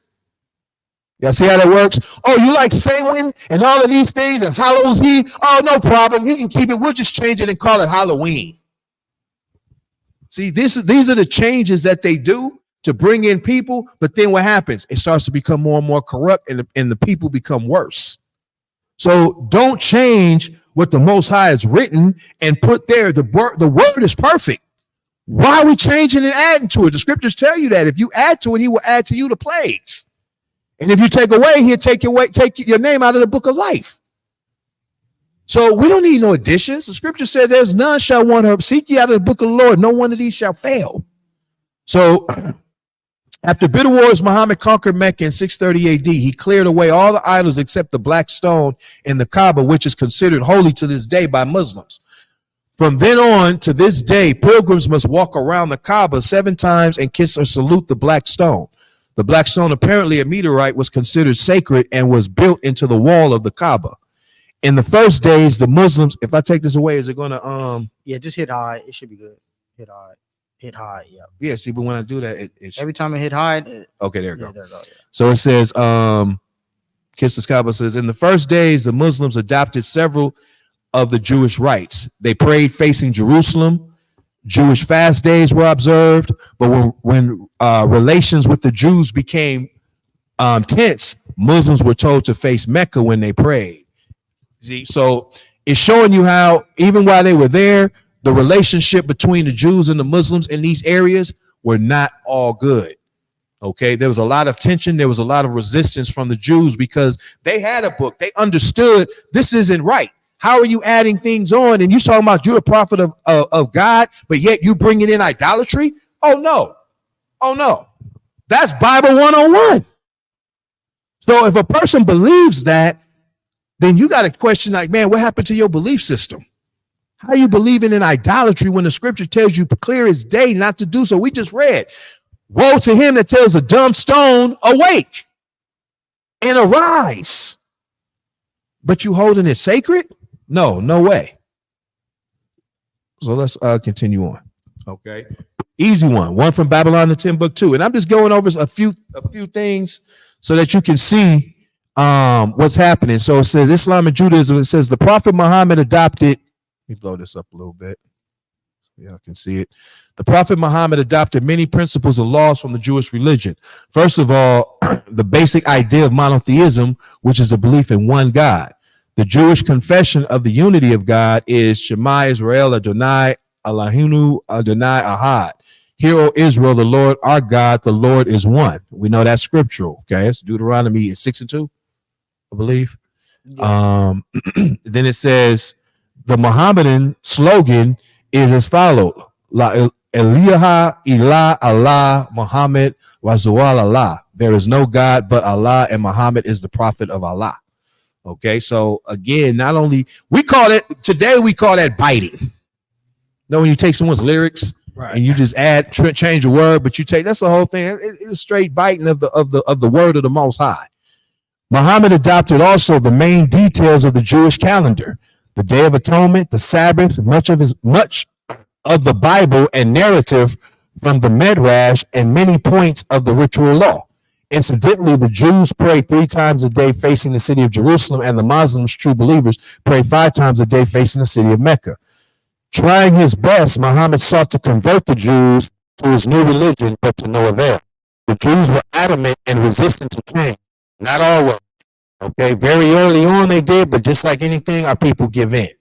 Okay, so when the affliction starts to become too much, that's when the rewards come in, which the Muslims started to do. They started to reward those that from other nations that began to conform. They started to lower taxes because remember when the Muslims conquered, they had what was known as the caliphate, which is their government. Okay, so they were able to impose or minimize taxes and fees and tribute from other people. So if you were a believer or a friend of Allah, a Muslim, then certain things you were allowed to do. If you didn't, they would allow you to do certain things. For example, I'm going to show you in there, but some of the things that they would do, it's called demi, which they would, if you weren't a Jew, they would allow you to, like, you can only build a temple a certain size. It couldn't be bigger than a mosque. It had to be very small. If you worship, you can only worship between certain hours. So they let you do it, but they put super strict restrictions on it. Okay? So it's like, we don't let you do it because we don't want you to rebel completely, but you're going to know that you're inferior to a Muslim. That's what it was about. Okay? So you had to pay the taxes. You had to pay all these certain things and fees and fines, and to be able to practice your religion being outside of Islam. Okay, so these are some of the things that they did, and then at some places it was just violence. Okay, so it says, trying his best, Muhammad sought to convert the Jews to his new religion, but to no avail. The Jews were adamant and resistant to change. The high esteem which the prophet held for the Jews was transformed to enmity, and instead of allies, he looked upon them as competitors. Muhammad needed the confirmation of the influential Jews to validate his mission. As all upstarts need the backing of someone influential, Muhammad therefore turned against the Jews and became their tormentor. Y'all see what's going on? So what started out as, hey, want to come to our class and join and come to our temple, turned into, you gonna come to this temple or we're gonna kill your family. That's what it shifted to, due to the resistance. And it wasn't just against the Jews. This would be happening against other nations too. And this is what started to spearhead and fuel the fire of him being a wild man and his hand against every man, because this is the energy that they took into the world to start taking over now. Okay. Before, it was always about nations trying to seek power, but this was different. This was about a man trying to start a doctrine, and this doctrine was to go and influence the world. And he ended up using violence to do so. Okay. But nonetheless, we still read that who did they follow? They followed the Jews, nonetheless. Okay. So I showed you that. Let's get this.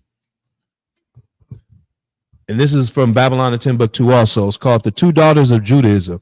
The offspring of Judaism are Christianity and Islam. Now, remember, I said that earlier, and I say it carefully.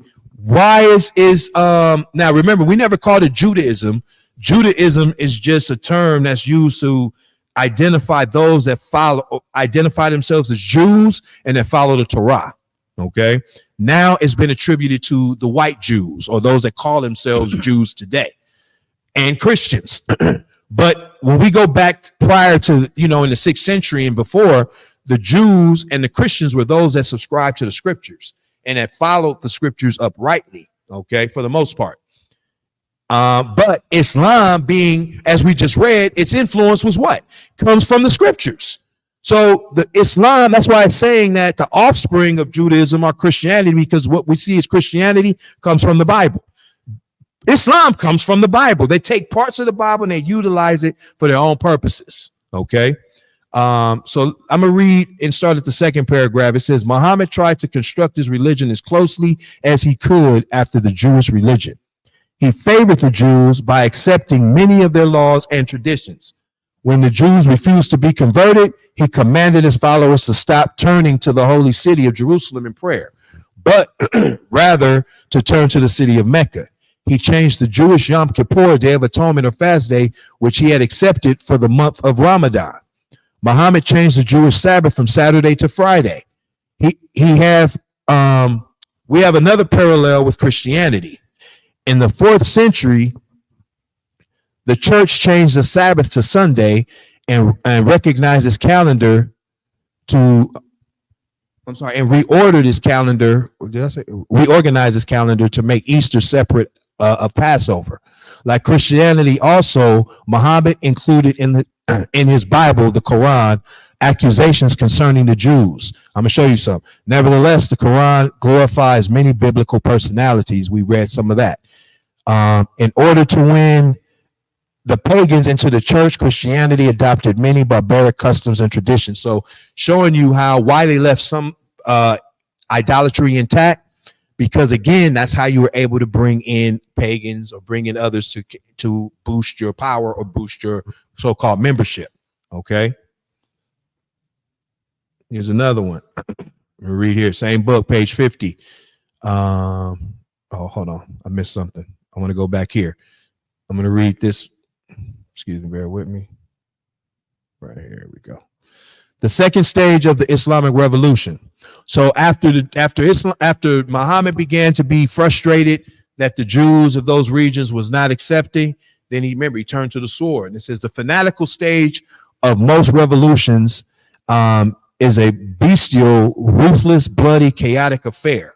Now remember, what did it say about Ishmael? He will be a wild man. His hand shall be at the hand of all his enemies and those against him. Okay, this is where that began to come to pass. At this point, the throats of men are cut from ear to ear. Excuse me, I'm just trying to get this so I can read it. From ear to ear, there's an absence of rationalization, and extreme fanaticism sets in. So it was with Muhammad. He had come to a point of no return. He became a religious extremist in order to give his people a better life on a rapid scale. Muhammad came to the conclusion that all means of persuasion had been exhausted. The period of patience was past, and he was now determined to propagate his religion by the sword. For he said, I, last of the prophets, am sent with the sword. The sword is the key to heaven and hell. All who draw it in the name of the faith will be rewarded. Muhammad became a martial prophet, and the pagans and stubborn Jews became his victims.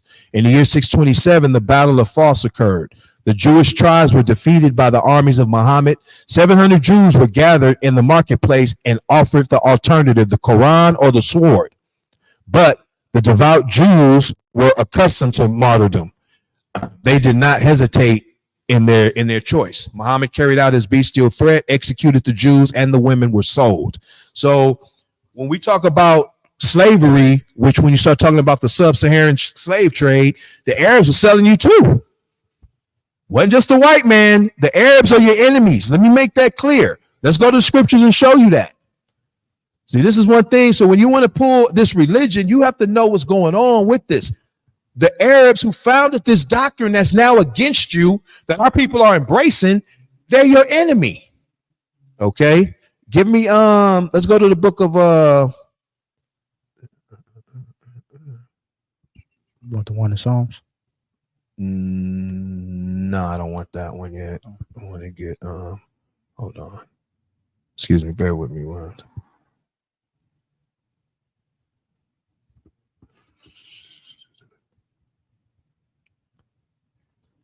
While the elder find the scripture, hit that like button, family. Nehemiah. I'm sorry. Nehemiah. Nehemiah 4? Okay. Nehemiah chapter 6 and verse 1. Sorry about that. No, you good.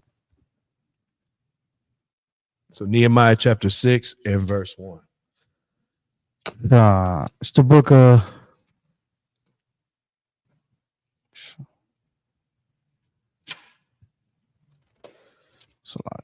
And we can get Psalms 83 too. we get both. Talking about, right? Yeah, that was the one I was talking about in Psalms 83. Nehemiah chapter 6. What verse? 1. Nehemiah 6 from the top. It says, now it came to pass when Sanballat Now listen to these names. When Sanballat, go ahead. and Tobiah and Gershom the Arabian And Gershom the Arabian, go ahead. and the rest of our enemies. And the rest of our enemies. So this is when Nehemiah was rebuilding the wall of Jerusalem.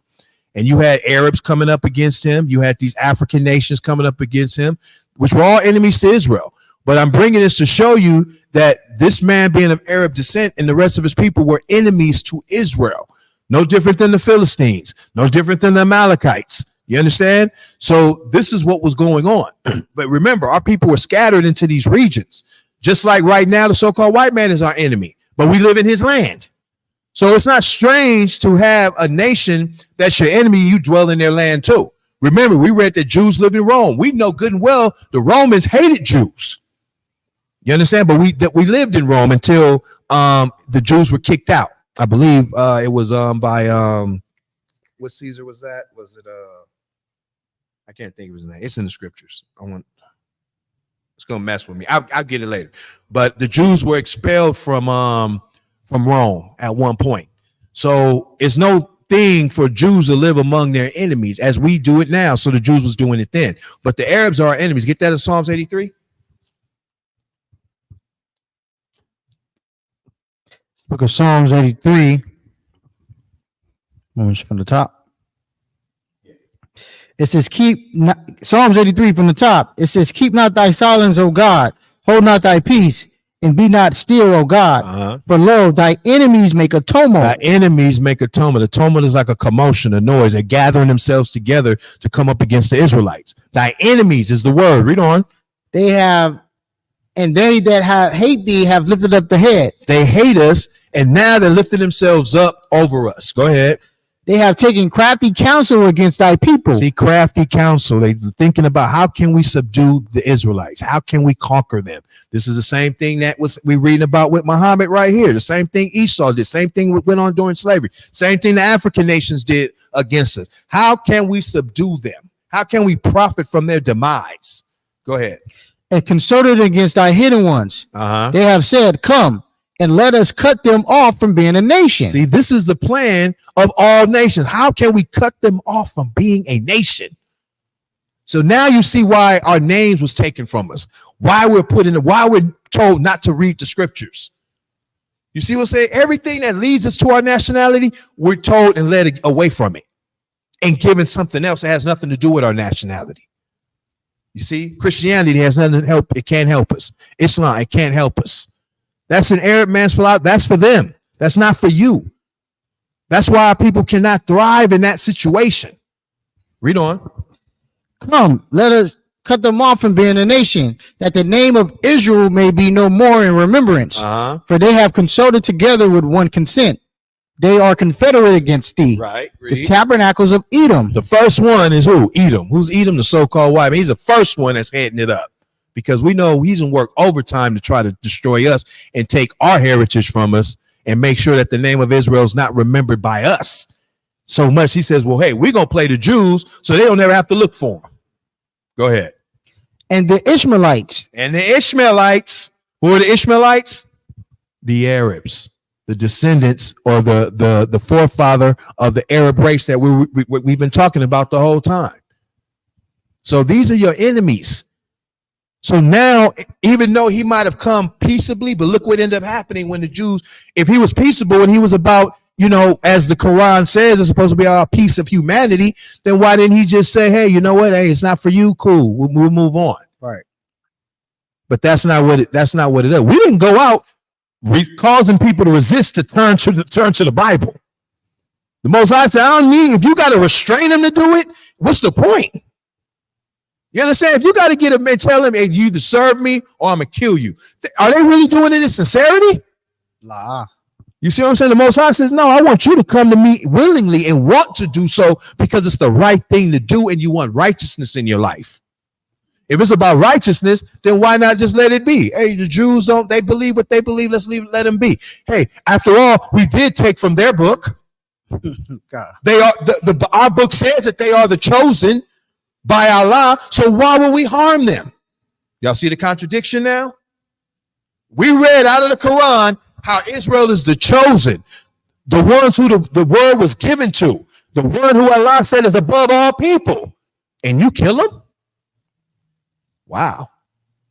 Y'all see what it is? See, this is where hypocrisy and truth has to get defined. You understand? So that's it. We can go leave it from there. Okay. So let's go back to I think we might be done in this one. Okay. Pull up.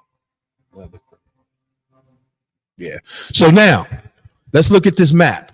So we see how it originally ended up in this area here, Medina and Mecca.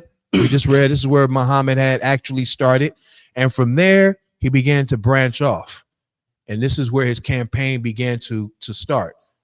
Okay, 632, so on, or 622, and then within that 7th century, he moved in ways into the areas of Persia, and this is how he obtained power of Iran and Iraq, Mesopotamia, and these areas here. Okay, then he moved on in and moved up north and went into Jerusalem, and that's how he obtained that land over in that region, and that became known as Palestine. And that's how they began to have that land. Okay. And then moved further on up. Okay. Into the areas of Asia Minor, which was the Byzantine Empire at that time. Okay. So then he began to even go into areas of Egypt or Africa, Northern Africa. Okay. Went in there. So he began all this that's green is where Islam began to maintain and rule. Y'all see that? So he had a huge portion. This is how he was a wild man and went out to conquer. He didn't do this in peace.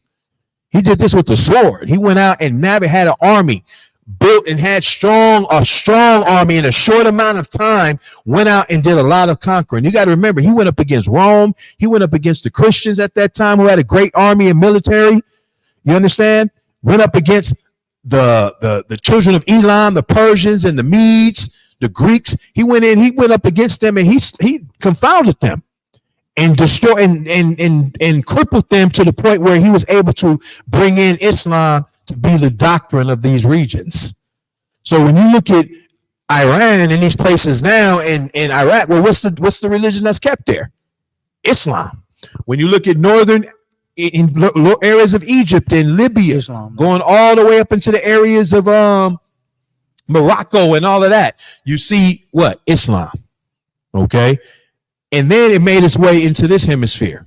But this is the how Muhammad took him and with the sword and went out to conquer, being a wild man, as the scriptures had prophesied. Okay.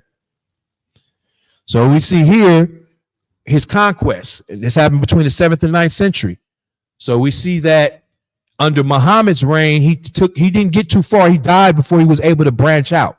But Muhammad solidified all of with its central and western Arabia, Mecca, Medina, all these head areas. He solidified that. And then he set up rulers after him that succeeded him, that went out further and took over Persia, that took over the what's known as the Fertile Crescent, took over Jerusalem and Israel, going all the way up to Tyre, Zidon, moving into the areas of later. He expanded into the areas of Asia Minor or Turkey, coming all up into northern Egypt or northern Africa. So this is how he went out and conquered. Okay. So now that when you see that, remember Israel, we see that Jews lived in Africa, lived in Libya. We saw that. So now what do you think they were conforming to at this time? Islam. You see what's going on? So this is how a lot of our people that are in these areas are Muslims, even today. They're descendants of Muslims that had been converted then or had conformed, and now they're living that particular situation now. Okay. Now this is coming from the Torah. Excuse me, coming from the Quran. I'm sorry. Now notice what it says. When Muhammad turned to the sword, this is what he began to put in his book. And this is 9 and 29, chapter 9, verse 29 says, fight those who believe not in God nor the last day, nor hold that forbidden which hath been forbidden by God and his apostle. Meaning, he's saying, fight those that do not believe in Islam, in other words. Okay. And it's saying, or anyone that's not believing in God and his apostle. Well, who is his apostle? The messengers of the Muslims, or Muhammad himself, his messengers, his successors, and so on and so forth. Watch this. He says, nor acknowledge the religion of truth, even if they are of the people of the book. So if they don't believe, fight them too. This is what he's telling his followers through his word. It's crazy. Y'all see that? Who's the people of the book? The Israelites. This is a book the Bible is making reference to. Remember, we read earlier that what? The Israelites were the chosen. They were the chosen of Allah, the chosen of God. They were set up above all people. But now it's saying, however, if they don't conform, fight with them, destroy them. Watch this. It says, nor acknowledge the religion of truth, which they believe to be Islam. It says, even if they are of the people of the book, meaning Israelites, until they pay the jizya. The jizya is a tax imposed on those that don't believe in Islam. Okay. So if they were conquered, they were made to pay a fee if they did not conform to the word of Islam. And by making them pay these fees, broke them to where they would be financially ruined, to where they have to conform so that they would not have to pay these taxes or these particular fines. So not only did the Muslims go in and attack you from a military standpoint, they attacked them from an economical standpoint. You see what's going on? So these are the things that would happen. So you had a benefit to be a Muslim. They were saying, well, man, these taxes are just killing me. This amount is too high and I'm going broke and I'm becoming more poor. Well, you don't like that? Then be a Muslim. Right. Join Islam and we'll take it away from you. So what do you think a lot of people did? Converted. They had to let it go. They said, you know what? Fine. Man, whatever it takes to get these fees from off of my back. Okay.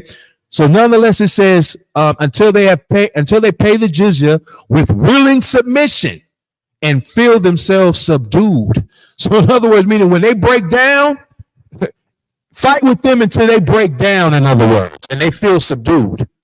This is what the book is telling and what it's teaching is followers. So now when Muhammad was recruiting, or when his successors were still recruiting other Muslims, this is what they were teaching. Whoever don't believe in Islam is our enemy. They die. Or we impose fines on them, or we put them in bad living conditions until they choose to conform. One way or another, they're going to choose Islam. So now you see how they went into these different areas and how it began to spread so quickly. You see, a lot of doctrines were either you believed it or you didn't, and they didn't trip off of that. But with this one, nah.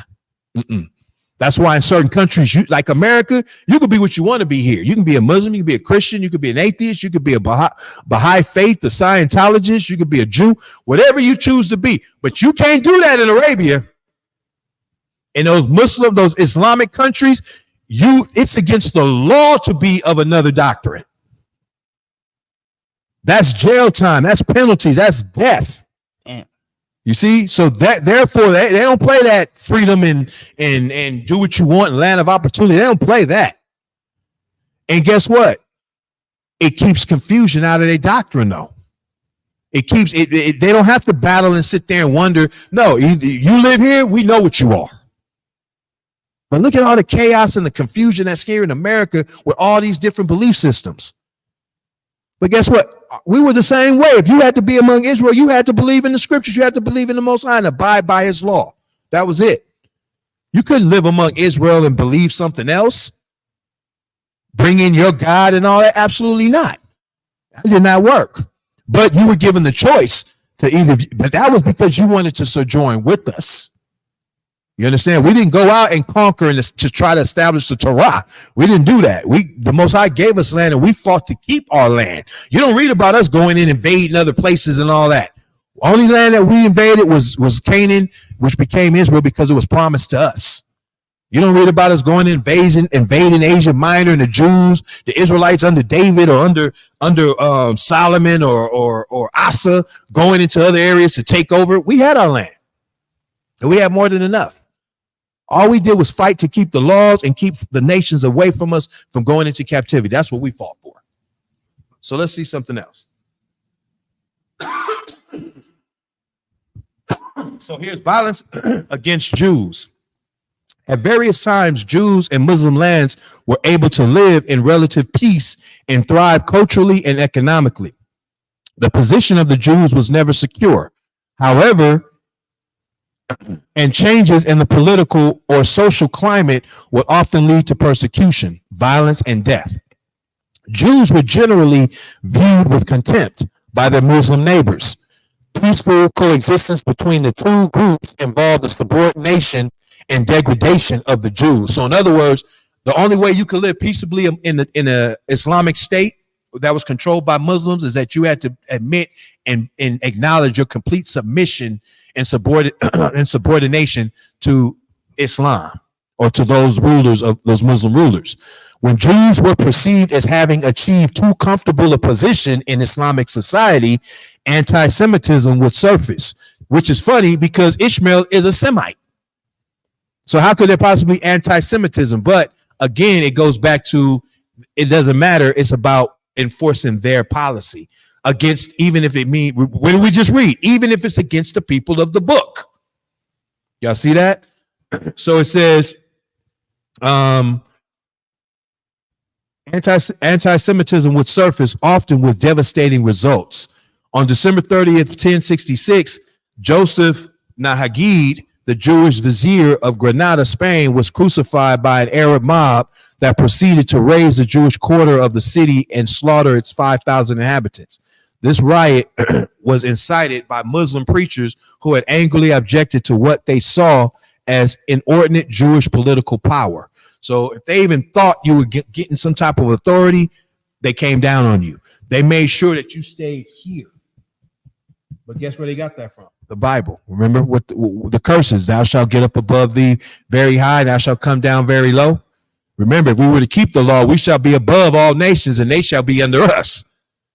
When there was in Israel, remember, the heathen was never acknowledged to be over Israel. We made sure, remember, there was laws when if there was something that died, an old carcass of a cow, we couldn't eat it because we're holy people. But what did he say? You could feed it to a stranger, though, because they're not equal to you. They're not holy in the eyes of the Most High. We could not impose usury, which is interest on borrowed goods on one another. But guess what? We can charge the nations, the heathen usury. So we made sure that they stayed underneath, okay? Which is what they're doing here. They got that tactic from the scriptures. I can't be mad at that. It is what it is. That's the cost of losing war. But again, showing you the influence of the Bible that's all throughout this doctrine. You see that? And again, the founders of this doctrine is not your friend. The scriptures and the Most High have called them your enemies. So you got to think about that. If the Most High is saying it's your enemy that's got you following him, something's wrong. You got to release that and come back to the source. Come back to the main thing. You understand? Let's move on. So it says decrees ordering the destruction of synagogues were enacted in Egypt and Syria, Iraq, Yemen. Despite the Quran's prohibition, Jews were forced to convert to Islam or face death in Yemen, Morocco, and Baghdad. So it's showing you where Jews were in all these different areas. You guys see that? And again, they were given certain liberties, but very few. But at the same time, whenever they choose to say, hey, you know what, you guys are getting a little too comfortable, what did they do? They bring in the persecution to make sure you stay at bay and you stayed in your place. This is what they made sure.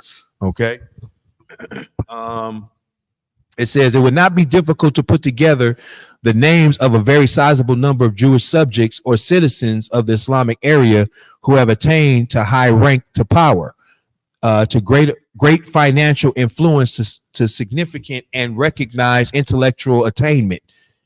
And the same could be done for Christians, but it would again not be difficult to compile a lengthy list of persecutions, arbitrary confiscations, attempted forced conversions, or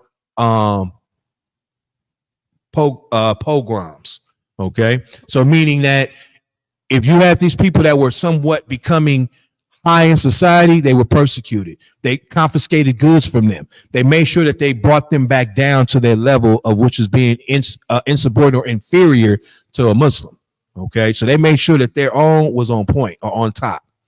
The situation of Jews in Arab lands reached a low point in the 19th century. Jews in most North Africa, including Algeria, Tunisia, Egypt, Libya, and Morocco, were forced to live in ghettos. That's where the term Jew from. Now, at this time, you also have the white Jew coming into a feeling effect, which is funny because now they want to be the Jew, and you're going to feel what the Jews was getting.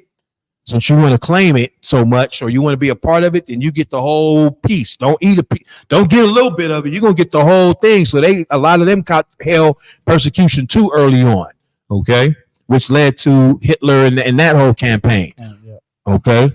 But nonetheless, reading on, ritual murder accusations against the Jews became commonplace. You see that? Ritual murder accusations against the Jews became commonplace.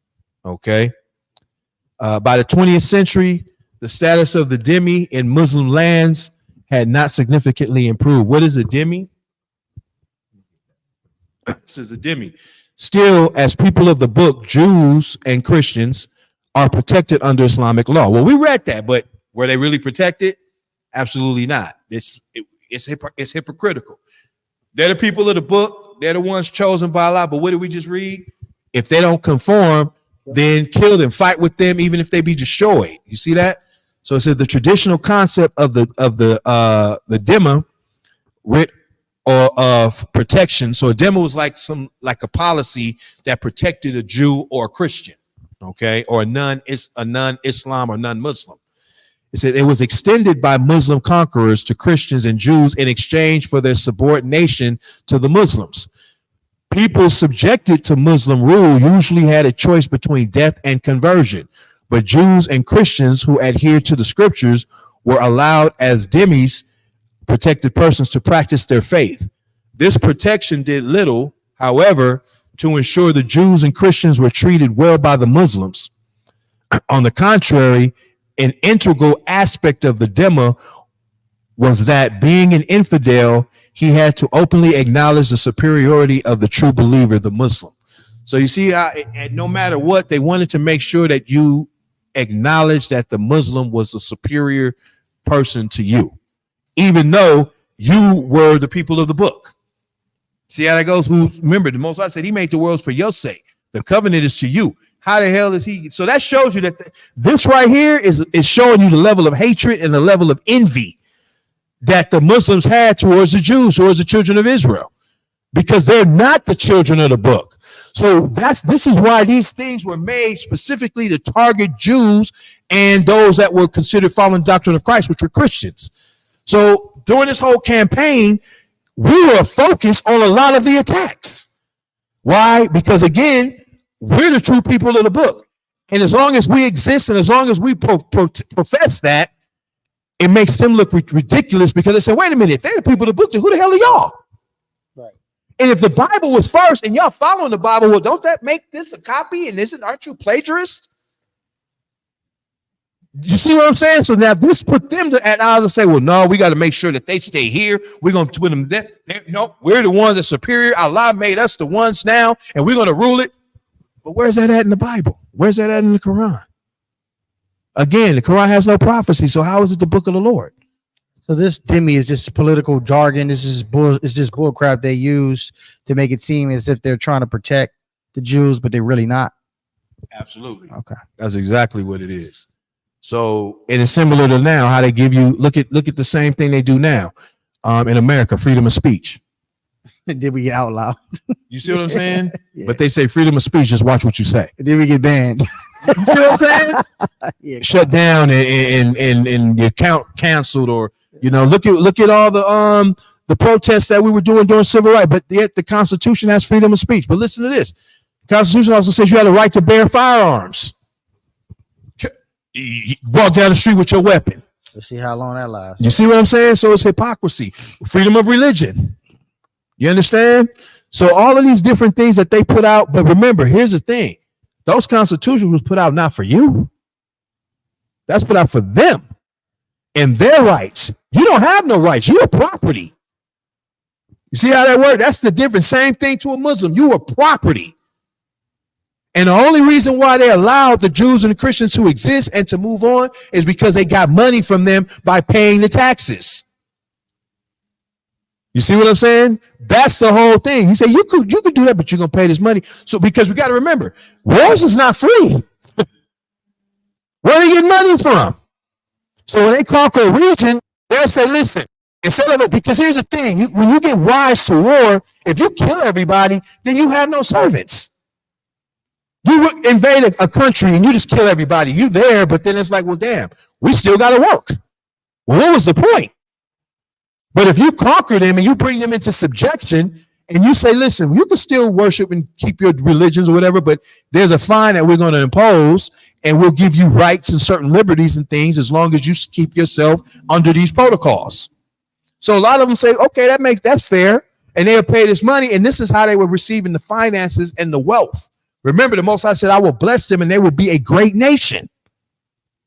So along with the resources, they also accumulated wealth from these countries through these practices. This is how the Muslims spread and how they became powerful. You understand? Until their fall, which is a fulfilling of prophecy, when the so-called white man was ready to come into power. Then Rome's head regrew, and then that was it. The Muslims started to decline. Their power started to decline. Islam's still around. They still got billions of followers. But their power has been restricted because the white man, the places that he once possessed, now are possessed by the so-called white man. You see? So again, the Muslims are not your friends in this regard, because they imprisoned you, they enslaved you, they imposed taxes, they murdered and put heinous crimes upon our people. Remember, the Most High called them your enemy. Well, here's history showing that, and the Most High laid it down before. Nehemiah laid down about the Arabs being our enemies back in the 5th century BC. Almost 1,000 years before the Muslim campaign even was existing. And it was our enemies then and their enemies now. Tell me the Bible ain't right. The Bible is not the truth. You see what I'm saying? So this is what the Most High is showing us. Dhimmis were excluded from public office and armed service. So in this regard, you couldn't run, you couldn't be in you couldn't be in any high seat, in other words. Okay. And it says, and from armed service, you couldn't fight in the wars, you couldn't be in the military. Okay. It says, and were forbidden to bear arms. Why would they let you bear arms? Because then you might use them arms against them. Okay. So they were not allowed to ride horses or camels. Look at it. This is what was going on. We thought this was good. This was the exception to death. You can't be an official. You can't bear arms. You can't ride a horse. You can't ride a camel. It says to build synagogues or churches taller than mosques. So whatever mosque was, it couldn't. Your building could not go bigger than that. Again, keeping you inferior. You see how that goes? And it says to construct houses higher than those of Muslims. That's crazy. Look at that. You couldn't even have a house bigger than a Muslim property. Here it is. You're below us, and we're going to constantly remind you of that. So your economic point, your economic status had to reflect that below a Muslim. That was it. Even if you had it, it didn't matter because you couldn't use it, because you could not be beyond that what a Muslim was. This was the alternative to death, just in some cases to those that did not conform to Islam. Okay. Then it says construct houses higher than those of Muslims or to drink wine in public. They were not allowed to pray or mourn in loud voices, as that might offend the Muslims. The dhimmi had to show public deference toward Muslims, always yielding them to center of the road. So whenever they saw them, you had to move out the way. That's crazy. Yes, sir. No. So do y'all see what's going on? So this is a part that they don't talk about when we're dealing with Islam and our people following. This is what they did to your people. And our people want to flock to this. Madness. When we just showed you that the true black book is right here. Solomon said it. He said, I'm black. I'm just like the tents of Kedar. I'm just like the black Arabs. I'm dark like them too. So are you, but I'm not them. I'm an Israelite. I'm of the son of Israel, the children of Israel, the son of Isaac, the son of Abraham. Rightful heirs to the covenant of promise. We're not imposters. We're not forgers. We don't even want the book, and it's for us. That goes to show you the difference. While everybody's trying to put themselves in it, we're sitting up there pushing it away. That ain't me. And we want to go grab an inferior book and an inferior doctrine that came from this. Come on now. You want the real deal? Do you want the gold or do you want the paper money? What do you want? God. What do you want? Man, this is the gold. The dollar bill, the paper in your pocket means nothing. We know that. It's only backed by what's in the Federal Reserve, right? Backed by a substance, backed by an element. Gold, silver, things of value. But if it's for us, we have to take an inheritance in what's rightfully ours. You understand? So this is what was going on with the Israelites, or with the Jews that were living in up under Muslim rule. The dhimmi had to show public deference on the Muslim. He said, and his oath was unacceptable in an Islamic court. Look at that. If you were brought up, wait, let me back up. I missed something. It says the dhimmi was not allowed to give evidence in court against a Muslim. Damn. And his oath was unacceptable in an Islamic court. See that? So if you saw something, a Muslim did something to you, you couldn't even get to bring a witness in. Look at this. It says to defend himself, the dhimmi would have to purchase Muslim witnesses at great expense. This left the dhimmi with little legal recourse when harmed by a Muslim. Y'all see what's going on? So these are some of the tactics. Again, we read about the warfare and the how the conquering and being a wild man, how he went out and what have you. But again, the sword was one part of it, but this is also how they made nations and people yield too, and brought down their self-esteem. Could you imagine living like this? What would your self-esteem be like? You can't, someone passes away, you cannot mourn for them in your proper tone because you might offend a Muslim. Y'all over there too loud. He crying for his mom and passed away. He over there making too much noise. See, this is what our people have to see. This is why the Most High is saying this. I'm a rap. I mean, it's a lot.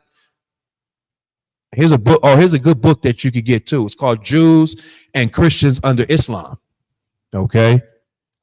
Check this out. Read it. It shows you a lot of the conditions that we're talking about of what they went through, known as the Dhimmi. Okay, which was a title given to Jews or Christians and others that would not conform or did not choose to conform to Islam, which pretty much made your life hell, to where eventually they would say, you know what, man, forget it.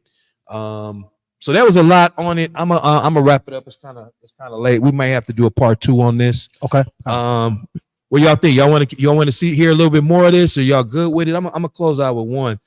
Jeremiah 25 and 24.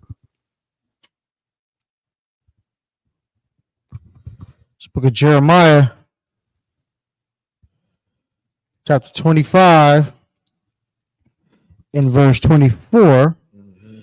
It says, and all the kings of Arabia and all the kings of the mingled people that dwell in. So all the kings of Arabia, the children of Ishmael, those in the Middle East, and said the mingled people, because over a period of time, remember, they mingled themselves with the so-called white man. That's how you got the white Arab or the pale-looking Arab today. And those that's in those areas of Iran and Armenia and all those areas of the Middle East, how they ended up getting so white in complexion is by mixing with Esau. Okay, but the judgment upon the Arabs, go ahead. This is mingled people that dwelled in the desert, and all the kings of Zimri, and all the kings of Elam, and all the kings of Medes, and all the kings of the north, far and near, one with another, and all the kingdoms of the world which are upon the face of the earth, and all the kings of Shishak shall drink after them. Mm-hmm. So what it's showing you is that the Most High is going to bring destruction and wrath upon these nations, and primarily one he named was what? The Arabs. Okay, and let you know that Israel is superior to these nations. Israel is at the top. We read Israel's above all nations upon the face of the earth. That's from the Most High himself. That's also in the Quran.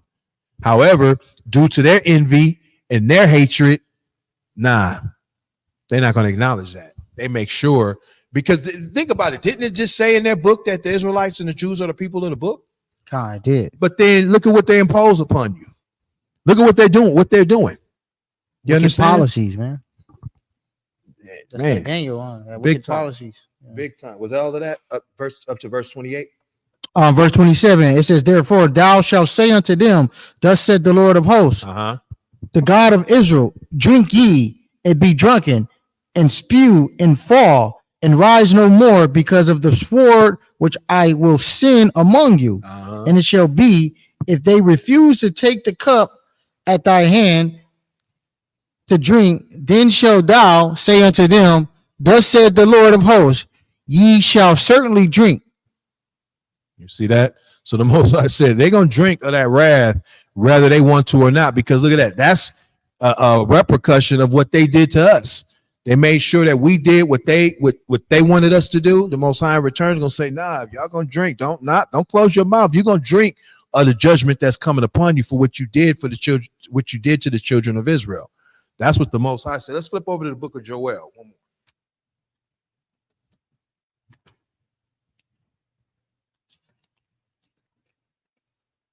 And let's get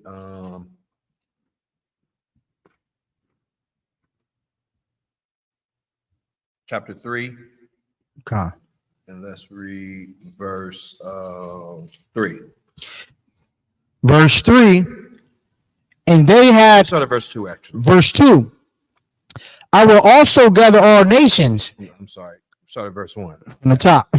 Joel chapter 3 from the top. For behold, in those days and in that time, when I bring again the captivity of Judah and Jerusalem. Meaning when he brings Israel out of bondage, okay, from the lands and places that they were scattered to receive their kingdom. Go ahead. I will also gather all nations, and I will bring them down into the valley of Jehoshaphat, and will plead with them there for my people and for my heritage Israel, whom they have scattered among the nations and parted my land. See that? So he said he's going to bring all these nations that we just read earlier to the valley of judgment. That's what Jehoshaphat means, and plead with them there, meaning he's going to bring them there and execute the judgments that's required, or that's to be brought upon these nations for what they did to the children of Israel.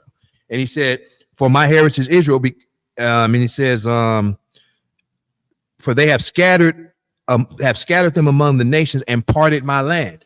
Now, what's the land of the Lord? Israel, the land of Israel. Have they parted it? Absolutely. That's why you see one half of it is Islamic and controlled by Muslims, and another half is controlled by Jews. That's the war that's being fought over there now, because they're saying, the Muslims is saying, well, wait a minute, this is our land. Our forefather, hey, we fought for this and we won it. The Jews are saying, well, no, y'all lost it, part of it to the Christians, and then they gave it to us in 1948, and we're here now, and we're going to keep it.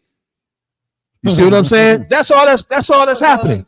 That's all that's going on. And they're going back and forth about it. Not. And then they got leagues with all these other areas, Syria and Iraq and all these. It's just a old feud that's going on over who gets the land, who should have the land. But at the end of the day, it's like it doesn't belong to them. That's our land. But read on. But nonetheless, they're going to have judgment brought upon them by the Most High.